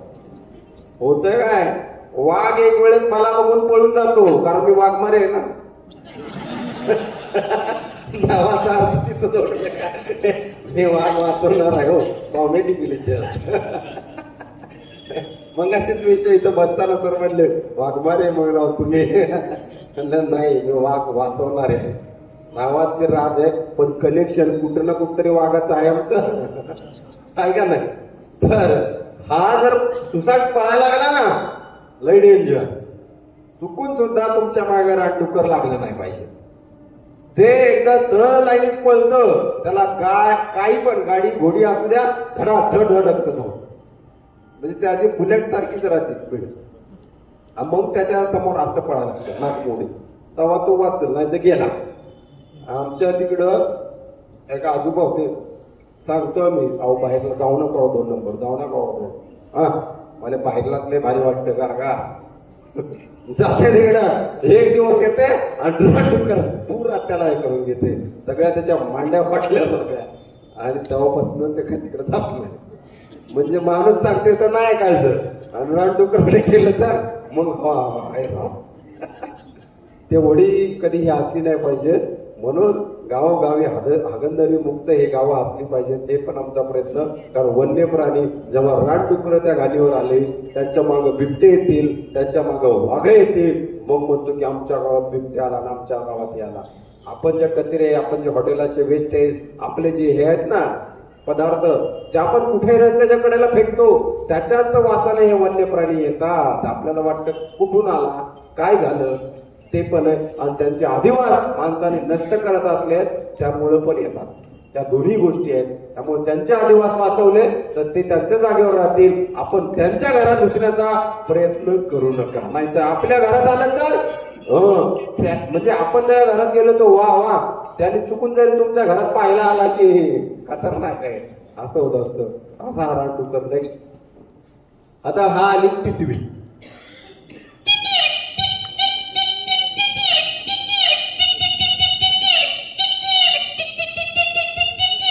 अशी ही आवाज काढत असते. खूप लोक अजूनही गैरसमजात असतात की पक्षी हे अपशकुनी असतात. कोणताच पक्षी अपशकुनी नसतो. अपशकुन फक्त आपल्या मनात असतो, आपल्या डोक्यात असतो. तर पक्षी सगळे शकुनीच असतात बरं का. हा पक्षी कधीच झाडावर बसत नाही, कारण प्रत्येक पक्षाला अशी बोटं असतात, ते पकडू शकतात. पण ह्या पक्षाला ही बोटं नसतात. म्हणजे अंगठा नाहीये ना. जर मी तुम्हाला पेन दिला आणि लिहायला दिलं आणि तुमचा अंगठाच नाहीये, लिहू शकताल का? मग तुम्हाला मी अपशकुनी म्हणायचं का? मग लिहू शकत नाही. तर पक्षी जे बसत नाही तर ते अपशकुनी नसतात. तुमच्या मनातला भ्रम काढून टाका. सगळेच पक्षी शकुनीच असतात. नेक्स्ट, जसं की आता तुम्ही पुढचं बघसाल, पार्किंग डिअर, भुंकणारा हरिण म्हणून त्याची ओळख आहे. पार्क करतं, त्याचा आवाज असतो, ते भुंकतं ना.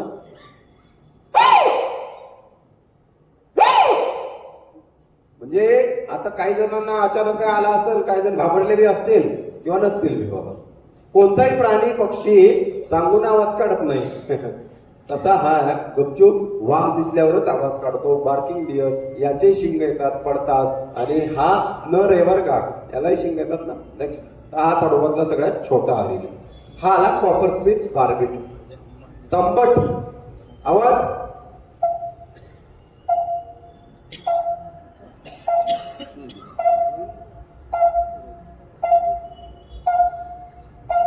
असा आवाज येतो ना आपल्या शांतीमध्ये, तर हा आवाज या पक्ष्याचा असतो. आपल्या मनामध्ये त्याची आकृती लय मोठी दिसत आहे ना, एवढी एवढी, तो पक्षी तेवढा नसतो. पक्ष्याची साईज असते 25 सेंटीमीटर. होत आहे काय, आजकाल तुम्ही मोबाईल वरती व्हिडिओ पाहता, कोणता तरी वाघ येतो, सिक्युरिटी गार्ड बसलेला आहे तिथं खुर्चीवर, त्याच्यावर येतो ना, अटॅक करतो, पळून जातो, आणि त्याला आपण खरं म्हणतो. असे भ्रमित व्हिडिओ आजकाल एआयने बनवले जातात. त्याच्यामुळं वन्य प्राण्यांना बदनाम केलं जातं. भले मग त्यामध्ये बिबट्या असो, वाघ असो, भले त्यानं ते केलेलं नसलं तरी त्याच्या माथे ते पाप हे करून टाकतात. हे चुकीचे व्हिडिओ खूप लोक पसरवत असतात. म्हणून मला सांगायचे, ही आकृती तुम्हाला एवढी दिसत आहे तेवढी नसती, तर ती एवढीशी आहे. तर आपण सत्य तपासून पाहिलं पाहिजे. लगेच अशा गोष्टींवर विश्वास नाही ठेवला पाहिजे. कुणीतरी ह्या गोष्टी पाठवतंय, अहो खरंय खोटंय, तुम्ही पण तसंच डोळे झाकून पुढे पाठवता आणि त्याच प्राण्याला, त्याच पक्षाला डोळे झाकून बदनाम करता. त्याने खरंच ती कृती केली होती का? कुणी चालून पाहिलं होतं का? जो माणूस सत्य असतो ना, जसं तुम्हाला प्रश्न कधी आला असा, आमच्या सारख्यांना निसर्गप्रेमीला सरांना तुम्ही हा प्रश्न, सर हा खरा आहे का, लगेच करतात त्या पाहून पुन्हा त्या गोष्टी, त्याच्यावरून आपण याला ओळखू शकतो. हा कॉपरस्मिथ बार्बिट सुंदर आवाज काढतो, जसा की मी असा दाखवलेला आहे. तर हा जो आहे, मला एक प्रश्न तुमच्यासाठी आहे. पिंपळाचे म्हणजे सगळ्यात जास्त ऑक्सिजन देणारं झाड कोणतं आहे? वड. मॅडमचं म्हणणं आहे वड. अजून पिंपळ. अजून उंबर. वा, व्हेरी गुड. अजून तुळशी. म्हणजे बघा, वड, पिंपळ, तुळशी, किती झालं? 3 का 4 मावलं, 4 मांजर, कडुलिंब. मी प्रश्न अजून अजून का म्हणत आहे, तुम्ही जेवढे बसलाय तर निदान प्रत्येक माणसाला एक एक झाड तरी सांगता आलं पाहिजे ना. आपल्या भारतामध्ये किती झाडाच्या प्रजाती आहेत ते तरी कळलं पाहिजे. आपल्या ताडोबामध्ये साधारण वेली, वृक्ष म्हणजे झुडपी सगळे असे मिळून 741 प्रजातीचे झाड आहेत. ते फक्त तिकडं. तुमच्या परिसरामध्ये किती झाडांचे स्पीशीज आहेत त्या पण आपण अभ्यासला केल्या पाहिजेत, बरोबर. याचं उत्तर तुम्ही सांगितलेलं होतं पिंपळ. वा, पिंपळ 24 तास ऑक्सिजन देतो. खरं आहे, कारण गौतम बुद्ध पण त्यांच्याच याच्यामध्ये बसले होते ध्यानाला. तर पिंपळ हे सगळ्यात जास्त ऑक्सिजन 24 तास देणारं झाड. आता पुढचा प्रश्न, पिंपळाच्या पानाचा आकार कसा असतो? लवबर्ड. लव असा म्हणा ना सीधा. हे काय दिसला? इकडे दिसतंय हे असा असा सर. एस्पिक नाही, असा म्हणजे बदाम. तर मॅडमने काय सांगितलं? Heart shape. हा हार्टच आहे ना, हार्ट शेप. इथं कनेक्शन मला काय जोडायचंय? मग हार्ट शेप पिंपळाच्या पानाचा आहे. त्या पानामध्ये ऑक्सिजन तयार होतं तेव्हा कुठं हे हृदय घेतं आणि धडकतं. म्हणजे सिम्पटम तुम्हाला सांगत आहे ना, अहो ते वाचलं तर हे वाचल, नाही तर काहीच वाचणार नाही. म्हणजे ते झाड पण वाचवलं पाहिजे का नाही, एवढं महत्वाचं आहे. एवढं तुम्हाला म्हणजे कल्पना माझ्या मनात आली आणि ह्याचं स्ट्रक्चर सेम आहे राव, आणि खरंच कसं आपल्याला सांगत आहे हे जाणून घेतलं पाहिजे. पुढचा प्रश्न, पिंपळाच्या बिया किती मोठ्या असतात हो? किती? बाजरी. सरांचं म्हणणं बाजरी. अजून छोट्या? यस. हा, खसखसच्या दाणे एवढी असते. ही बी नेऊन तुम्ही जर जमिनीत लावली ना, झाड उगवते का? नाही सर, उगवतच नाही. म्हणजे तोच प्रश्न मला सांगायचा आहे उत्तर त्याचं, की सगळ्यात जास्त ऑक्सिजन देणारं झाड माणूस कधीच लावत नाही, लावू शकत बी नाही. मग कोण लावतं? आपले हिरो. जे फळं असतात झाडांना येतात, पक्ष्याने इथे 20 केली वाटतं. किती स्पीड मध्ये, कळलं का तुम्हाला काय? ते पक्षी नाहीये, वटवागळाने केलं इथं स्प्रे. फास्ट मध्ये एकदम. तर त्याचं फळ असतं शेंगदाणा एवढं आणि हा फळ खाऊन टाकतो. 1000 बिया पोटात जातात, भुर्र उडून जातो. पक्षी आला इकडे की 2 नंबर करते, इथून झाड उगवते. भुर्र उडून तुमच्या घरावर गेला, शाळेवर गेला, ऑफिसवर गेला, तिथे 2 नंबर केलं, तिथून पण झाड उगवतं. सगळ्यात उत्तम उदाहरण तुमच्या घरावरची पाण्याची टाकी. तपासून बघा मग उत्तर सांगा. तुमच्या घरावर माती आहे का हो? सगळेच तर जगामध्ये लोक म्हणतात मातीत झाड उगवते, पण तुमच्या घरावर माती नाही मग झाड कसं काय उगवते? तुम्हाला अजून एक उदाहरण, जंगलामध्ये कुठे फिरत असताना बघा मोठे मोठे दगड आहेत आणि त्याच्यावर जाऊन जरी पक्ष्यांनी विष्ठा केली तिथून पण झाड उगवतं. म्हणजे काळ्या पाषाणाला सुद्धा पाझर फोडणारा हा पक्षी आहे. म्हणून पक्ष्यांना वाचवणं हे खूप महत्वाचं आहे. जेव्हा पक्षी वाचवा, झाडं वाचतील, झाडं वाचतील तर सगळे वाचतील, आपण वाचू. खरं आहे का नाही? बरं वाचवले माहित का नाही? दीदी तू उभी राहा. हा आता ऑक्सिजन घे. घेतला, आता सगळ्यांना दे. काय झालं? नाही देत का? नाही झाड नाहीये. आता बघा तिलाही माहित झालं की झाड नाही, मी कसं का देऊ? म्हणजे तुमच्या किती जवळचा तुमचा मुलगा असो, नातू असो, पुत्र असो, कोणी असो, त्याला आपण ऑक्सिजन देऊ शकतो का? नाही. पण त्याला ऑक्सिजन देऊ शकतो ते झाड लावून. बरोबर. तुमचा दुश्मन जरी असाल, ना जातीचा, ना मातीचा, ना पातीचा, तरी पण तो झाडामुळे जगू शकतो. म्हणून झाड लावलं पाहिजे. आज तू उभी राहिली म्हणून मला म्हणायचं आहे. यस हा हो उगवलं ते. Very good.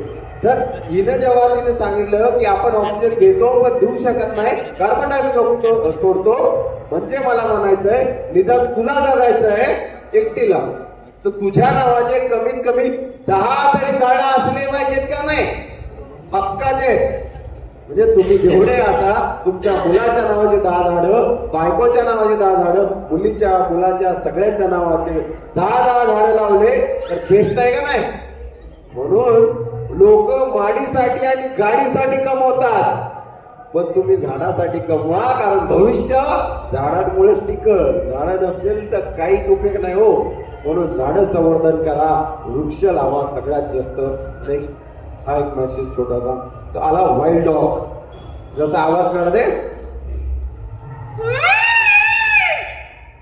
डॉग म्हणले की डोक्यात येतो नाही, हा वाईल्ड डॉग आहे.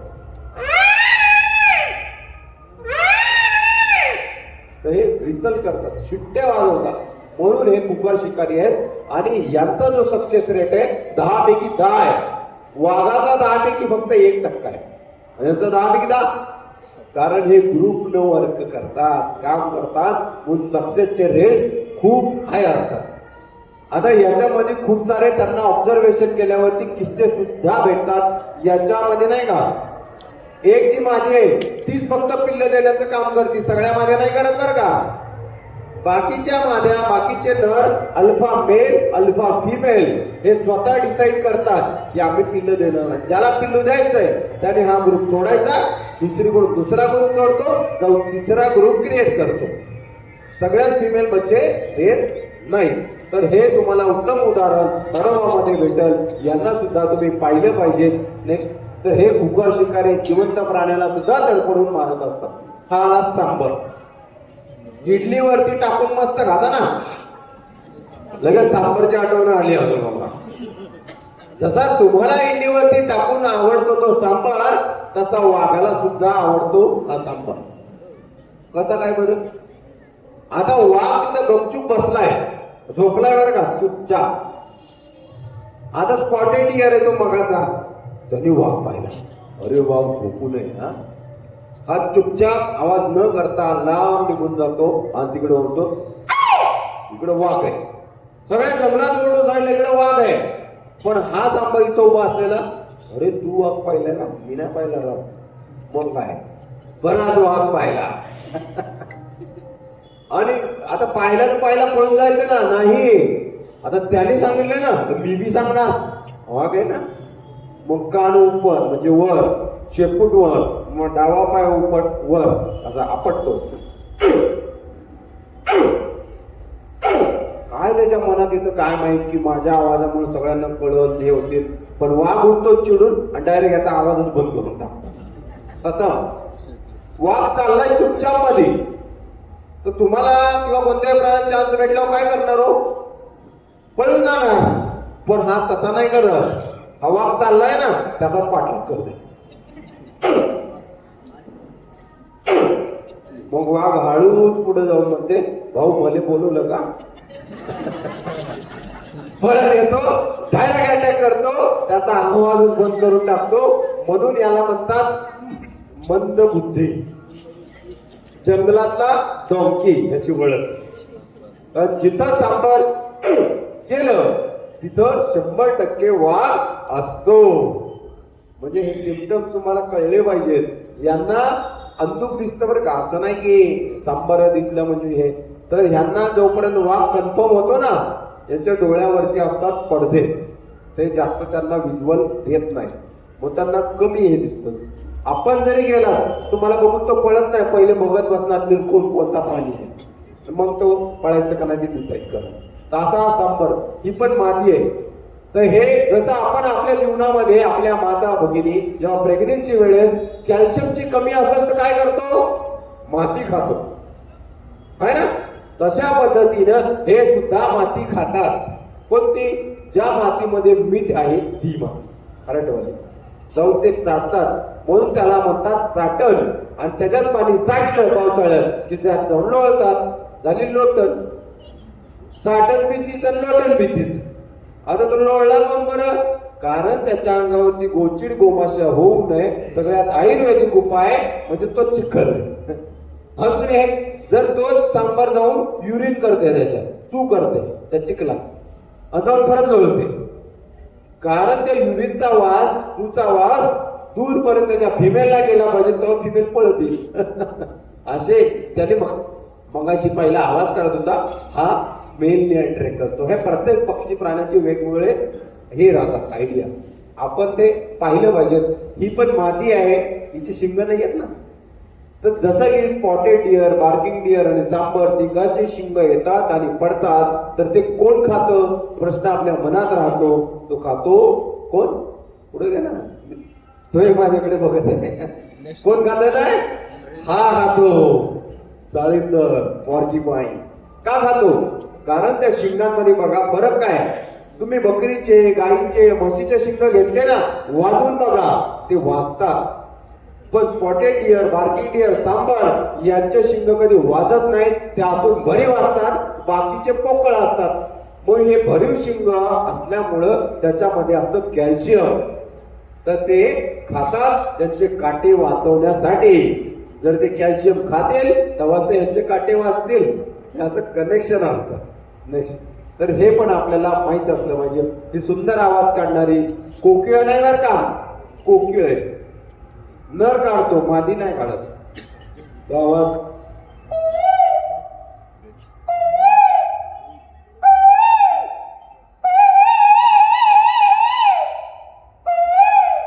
असा हा आवाज काढत असतो.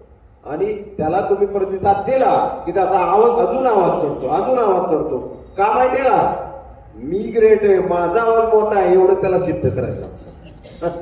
नेक्स्ट, हा आला बघा सुंदर तुमच्या परिसरातला. काय नाव लिहिले मराठीत? मराठीत इथं वाचा, म्हणजे भारतवर्ष आहे. नाव काय लिहिलंय? न पिता. न पिता का माहितीये का? न पिताही त्याचे डोळे लाल असतात. म्हणजे तुमच्या मनामध्ये कोरून राहील त्याचाही बघूया असतो. ही म्हणजे हसून जेव्हा तुमच्या मनामध्ये हा उत्तर मिळालं ना, ते तुम्ही कधीच विसरणार नाही. याचं नाव आहे ग्रेटर कोकण, याचं नाव आहे भारतध्वज, याचं नाव आहे चांभार कोकणी. प्रत्येक भागामध्ये वेगवेगळे नावं असतात. याचा आवाज आहे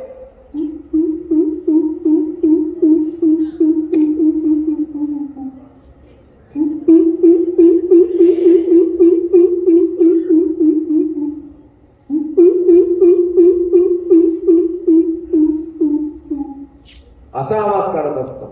हा भारतध्वज आपल्याकडे सर्रास भेटतो. नेक्स्ट पुढे बघूयात घुबड. आपण लोक लगेच अपशकुनाची भाषा येते, घुबड पण लोकांना आवडत नाही. पण मगाशीच सांगितलं कोणताही पक्षी अपशकुनी नसतो. हे शेतकऱ्याचे सगळ्यात सुंदर आणि जवळचे मित्र आहेत. आता काय करायचं मग, जे शेतकरी आहेत किंवा ज्यांना कुणाला सल्ला द्यायचा आहे तर नेऊन शेताच्या चौका म्हणजे जे बाजू आहे सेंटर पार्ट, तिथं भरपूर साऱ्या अशा धुऱ्याने बांधल्याने नाही का तुम्ही गाड्या रवा, त्याला असा क्रॉस देऊन द्या. मग काय भूत येणार नाही हो, क्रॉसनं काय भूत असं काय नसतं. तिथं घुबडांनाही बसायला जागा मिळेल. जेव्हा ते घुबडं बसतील तर रात्रभर तुमच्या शेताची कॅमेरा सीसीटीव्ही डोळ्यात पाणी घालून पाहत बसतील. उंदीर कुठं दिसते का? उंदराची एक जोडी एका वर्षात 800हून जास्त पिल्ले देतील. पण हीच घुबड एक घुबड एका वर्षात 1000 उंदीर खातात. कनेक्शन कळलं का? जर तुम्ही आपण पेस्टिसाइड किंवा हे वापरलं तर त्याला धोका आपल्याला पण आहे आणि पक्ष्यांना सुद्धा आहे. तर त्याचा वापर न करता तुमचं पीक चांगलं आणायचं असेल, उंदराचा त्रास आहे, तिथं फक्त त्याची बैठक व्यवस्था करा, तो ऑटोमॅटिक त्याचं काम करून टाकेल. रात्रीला आपल्याला वाटतं हे झाड आहे, इथून आवाज येतोय, काही आवाज येतात असे येतात. किंवा बऱ्याच जणांना वाटतं ना झाडावर आढळ आहे बाबा, तिथं मुंजा आहे, तिथं हे, आणि तिथून आवाज येतात ना असे, किंवा रडणारं बाळ आहे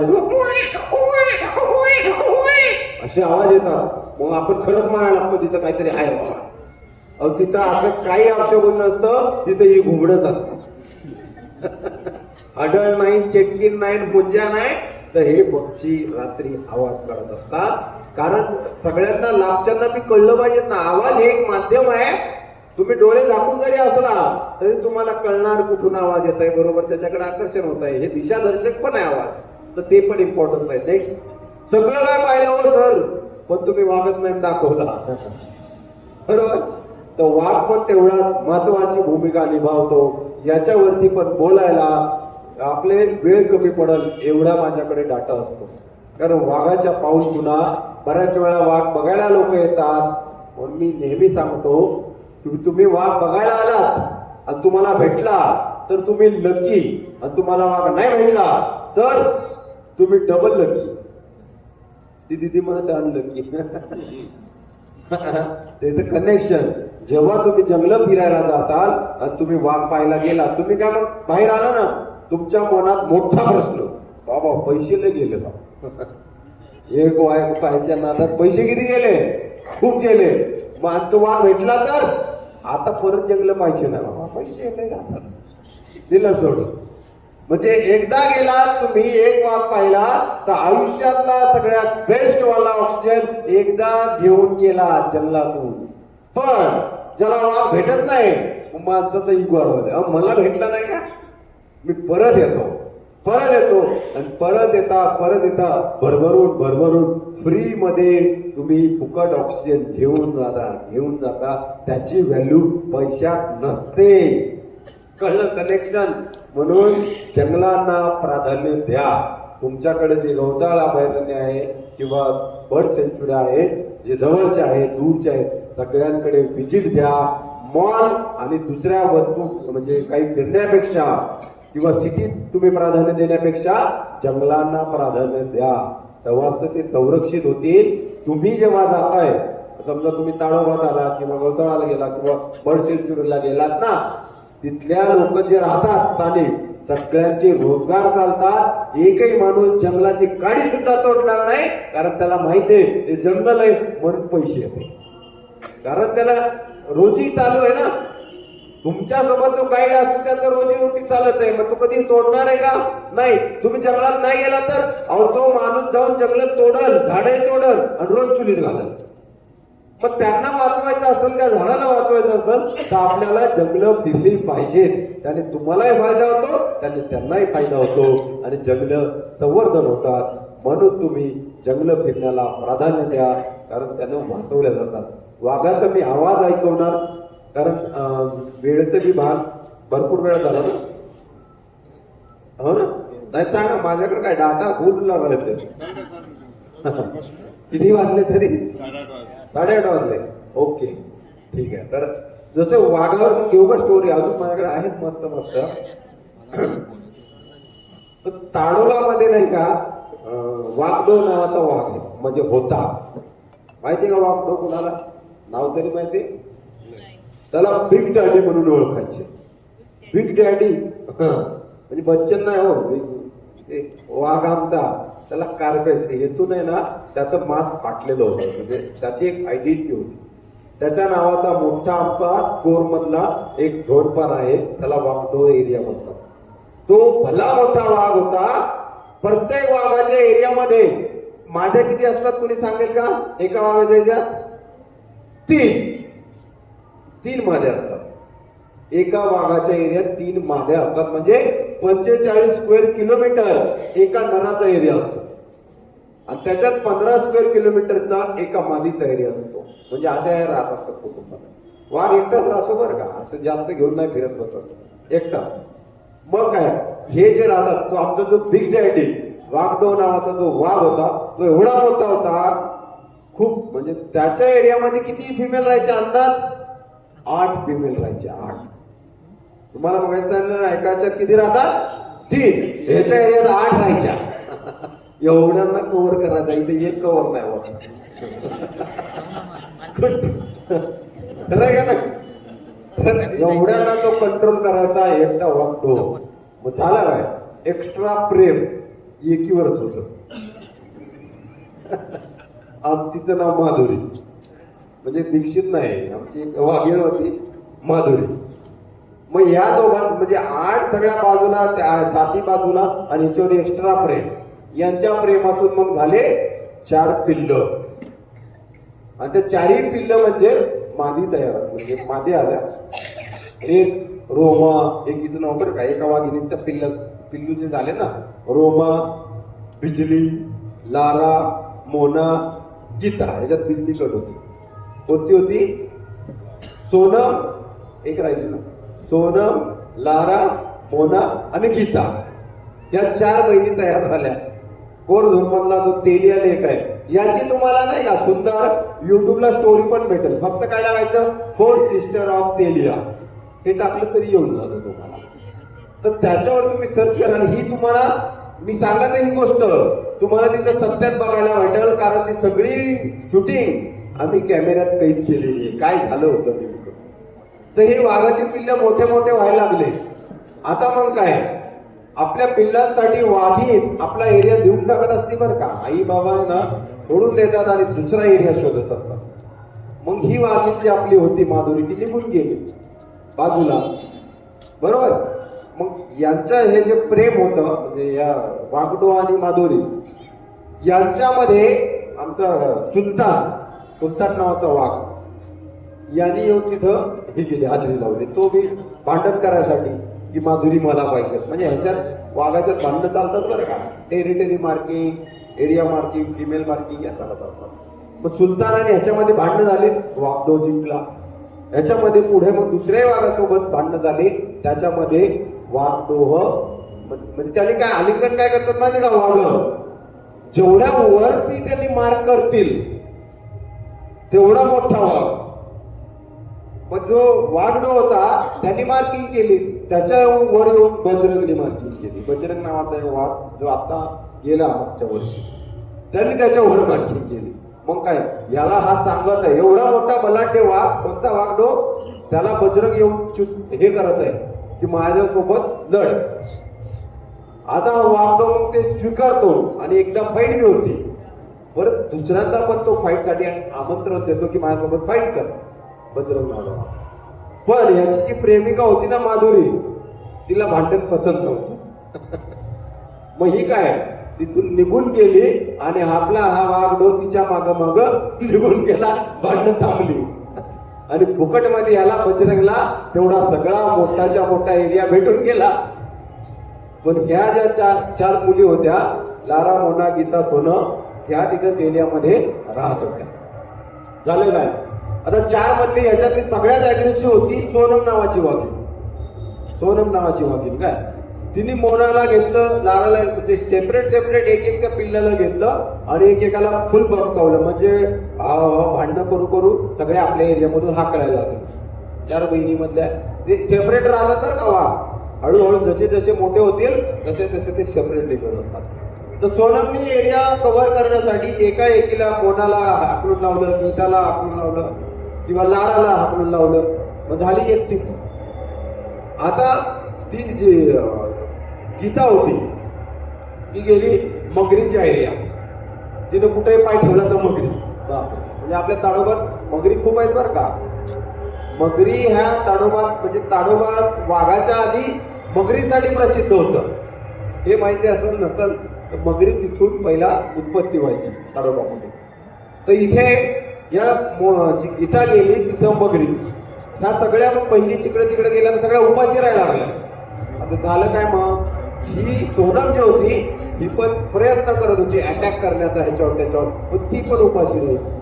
आता या दुसऱ्या ज्या मोना गीता लारा यांनी एक झाल्या आणि सोनमला धडा शिकवायचा त्यांनी निर्णय घेतला की ह्या वाघिणीला आपल्याला हरवायचं. आपली बहीण आपल्याला बदमाश झाली, आपल्याशी विरोध. या तिघी एक झाल्या.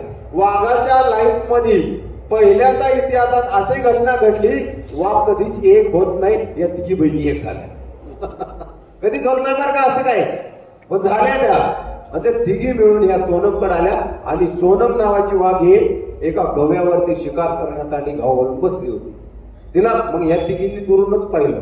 तुम्ही त्या व्हिडिओत पण पहा, सगळं तुम्हाला हे दृश्य दिसल. ह्या तिघींनी पाहिलं दुरूनच ती हे करत आहे, गाव बोलत आहे. मग ती 2-3 वेळा हारली, कारण तो गवा तिच्यावरच येऊन पडायचा, म्हणजे तिलाच हाकलून लावायचा. या तिघी बहिणीमध्ये परत भावनापत्ती आली बहिणीची. आणि परत इतिहासामध्ये म्हणजे त्याची घटना घडली ना, तर 4 वाघिणी एकत्र आल्या आणि एका गव्याची शिकार केली. अशी घटना कधी तुम्हाला बघायला भेटणार नाही. तशी ताडोबात घडली. म्हणून ते ताडोबातले जे आहे ते वाघ खूप प्रसिद्ध आहेत. प्रत्येक स्टोरीसाठी प्रत्येक कोपऱ्यातले वाघ. साधारण ताडोबामध्ये 115 वाघ आहेत. तुम्ही म्हणसाल सर हे आकडे तर वाढायला पाहिजे. वाढत नाही. कसे काय, कारण जरी एरिया तेवढा 1700 स्क्वेअर किलोमीटर आहे, तेवढा एरिया आहे, त्याच्यामध्ये किती वाघ वाढले तर आई बाबा त्याला तो एरिया देतात आणि दुसऱ्या एरियाच्या शोधात जातात. म्हणून बघा जिकडं जिकडं म्हणजे बाहेरच्या भागात तुम्हाला वाघ फिरताना भेटतात. त्याचीच पिल्ले ना, भांडे काय करायचं, काही काही ब्लड लाईन असते. दुसरा वाघ असेल ना तर ते ह्याच्या पिल्ल्याला मारून टाकल, पण ह्याचे पिल्ला असेल तर हा त्याला सोडून देतो आणि दुसरीकडे निघून जातो. आपल्या पिल्लांसाठी ते त्याग करत असतात. म्हणून वाघ टेरिटरी कॉरिडॉर या गोष्टी आपल्याला ऐकायला येतात, स्थलांतर करतात. साधारण आमच्या ताडोबातून वाघ 2000 किलोमीटर चालला होता. रिसेंटली बातमी पण तुम्ही ऐकली असाल. असे खूप लांब लांब टेरिटरीच्या शोधात वाघ फिरत असतात. अशी सुंदर वाघांची स्टोरी. यांचा मी तुम्हाला आवाज ऐकूया. वाघ कसा ओरडतो कोणाला माहितीये का? नाही तर मग अशी मी शाळेतली मुलं करत होते. असा वाघ ओरडत नसतो. वाघ ओरडतो तो म्हणजे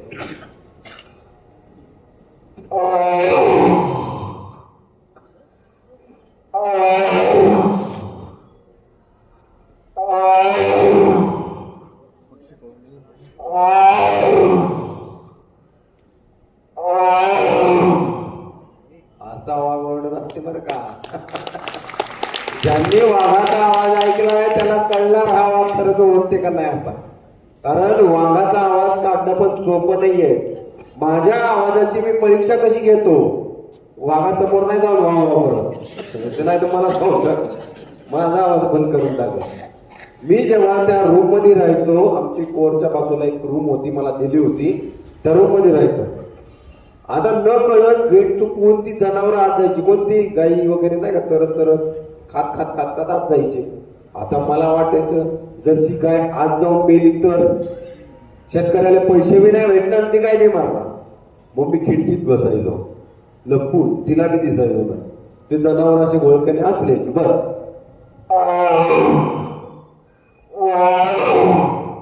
येते काय थांबायची नाही सगळ्या घरी. कारण मला भीती होती ना, मी जर त्यांना हाकलाय गेलो आणि मागून माझ्यावर बाबाने अटॅक केला तर म्हणून मी माझ्या कलेचा उपयोग असा केला आणि त्यांना पळून लावलं, त्यांचाही जीव वाचला. मला आनंद झाला की मी हे केलं सक्सेस. मग तिथून मला कळलं की माझ्या आवाजाची पारख कशी आहे. जर त्या प्राण्याने प्रतिसाद दिला झाला बेस्ट. मला मी माझा आवाज ओळखायचे कसे. समजा मी चिमणी आहे असं तिच्याशी गप्पा मारत होते, ती येऊन इथंच बसती बरं का, झाला सक्सेस. किंवा तुमच्यात बसलोय आणि तुम्हाला माहितीच नाही मी बर्डमॅन किंवा मी सुमेध आहे आणि चुकून सगळेजण वरती पाहायला लागले, झाला माझा आवाज सक्सेस. आवाजाची पारख कशी करायची माझी तशी आयडिया असते. कुणालाही म्हणजे त्या कल्पनेत न्यायचं. म्हणजे मोबाईल असेल असा वाजतो किंवा आवाजात काही पण आवाज असतात माझ्याकडे अनलिमिटेड. तर असा हा वाघ ओरडत असतो तुमच्या मनातील. सर डरकाळीचा मी काढत नाही, कारण डरकाळीचा आवाज 5 किलोमीटर जातो आणि हा 3 किलोमीटर जातो. तो डरकाळीचा आवाज काढला तर माझ्या नसा, माझे व्होकल कॉर्ड सगळं काही डॅमेज. आणि एक आवाज घेऊन बसलो तर मजा येईल का? बिलकुल नाही. तुम्हाला एवढे आवाज ऐकवले, मजा आली का नाही? थँक्यू. पुढे गेला. असा हा आमचा निसर्ग संवर्धनाचा, निसर्ग जनजागृतीचा. तुम्ही फक्त म्हणजे वाघ म्हणजे जंगल नाही, जंगलातला छोटासा भाग. एक वाघ असतो छोटासा भाग. तर आपल्या कल्पनेत तसं नसावं. माझ्याकडे अनलिमिटेड गोष्टी असतात पण मी लिमिटेड मध्ये बसवलेलं आहे. जसं की छोटी मुलं होते सकाळी म्हणून मी कार्टूनच्या दुनियेत त्यांना नेलं होतं. कुणाला ऐकायचंय कार्टून? ऐकायचंय? आपले छोटे नाही आपण म्हणलं. कुणाचा आवाज? समजून घ्या आपल्या शेतात वाघ आला, बिबट्या आला, तर आपण काय करायचं? हा, त्याचा वाघ आला किंवा बिबट्या आला तर आपण काहीच नाही करायचं. जे काय करत तेच करत. तुम्हाला कळत आहे ना वाघ आहे. पहिला आपण माघार घ्यायची. काही त्याच्याशी लढण्यात काय अर्थ नाही, व्यर्थ आहे. चुकून म्हणजे आता याचं खरं उत्तर म्हणजे माझ्यापेक्षा सर पण चांगल्या पद्धतीने देऊ शकतील, कारण त्यांनी वाईल्ड लाईफ वॉर्डन आहेत. आम्ही तर आमच्या कलाकाराच्या ह्याच्यातून करत असतो. वाघाला आणि बिबट्याला कधी पाठ दाखवायची नाही, बस एवढं लक्षात ठेवायचं.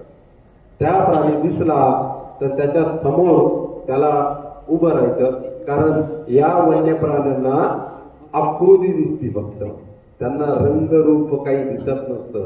जर तुम्ही वाकलात आणि एखादं खुरपत असाल, जेवढे किस्से झाले शिकारीचे आजपर्यंत वाकून काम करणाऱ्या लोकांवरती झालेले आहेत.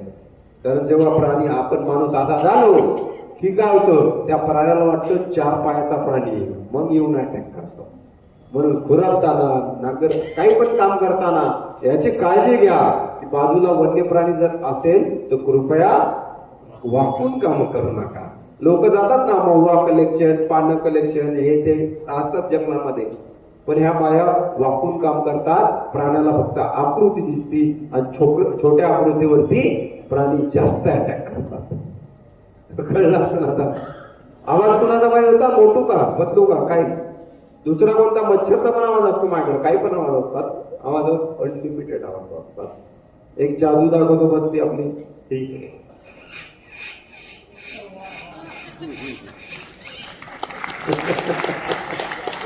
आवाज आहे. छोटी मुलं जरी बोलत असली तरी आवाज आहे.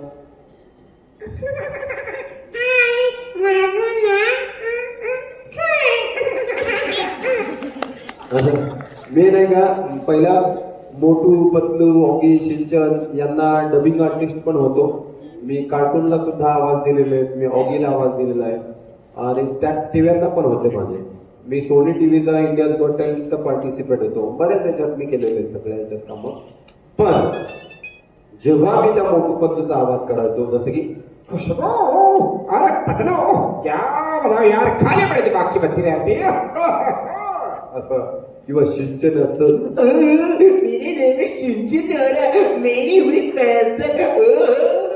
असं असतो. असे प्रत्येक आवाज वेगवेगळे युनिक असतात. मी त्याला डबिंग करायचो. माझ्या जीवनामध्ये मी जेव्हा मुंबईत राहायचो, म्हणजे होतो 3 महिने राहिलो, तर वरती ऑफिस होतं, खालती रूम, वर खाली वर खाली. बाहेरून आलो, एक दिवशी विचार केला माझी लाईफ काय वर खालीच आहे काय? नाही, मग मी चेंज केलं. ती कार्टून सगळं नकली आहे. पैसा मिळते पण नाही का ते सगळं नकली डुप्लिकेट्स आहे. तिथून हसणार पण त्या नकली दुनियेला रंगवण्यापेक्षा मी खऱ्या खुऱ्या दुनियेत आलो.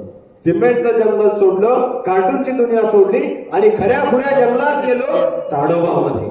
आणि तिथे हजारो करोडो प्राणी राहतात, पक्षी राहतात, झाडं, मासे, कीटक असे करोडो सजीव राहतात. या करोडो सजीवांचा आवाज भरून मी तुमच्या समोर उभा राहतो, कारण त्याचं प्रत्येकाचं प्राण वाचलं पाहिजे, प्रत्येकाचं महत्व प्रत्येकाला पटलं पाहिजे. आपल्याला जीव आहे आणि त्यांना काही जीव नाही का?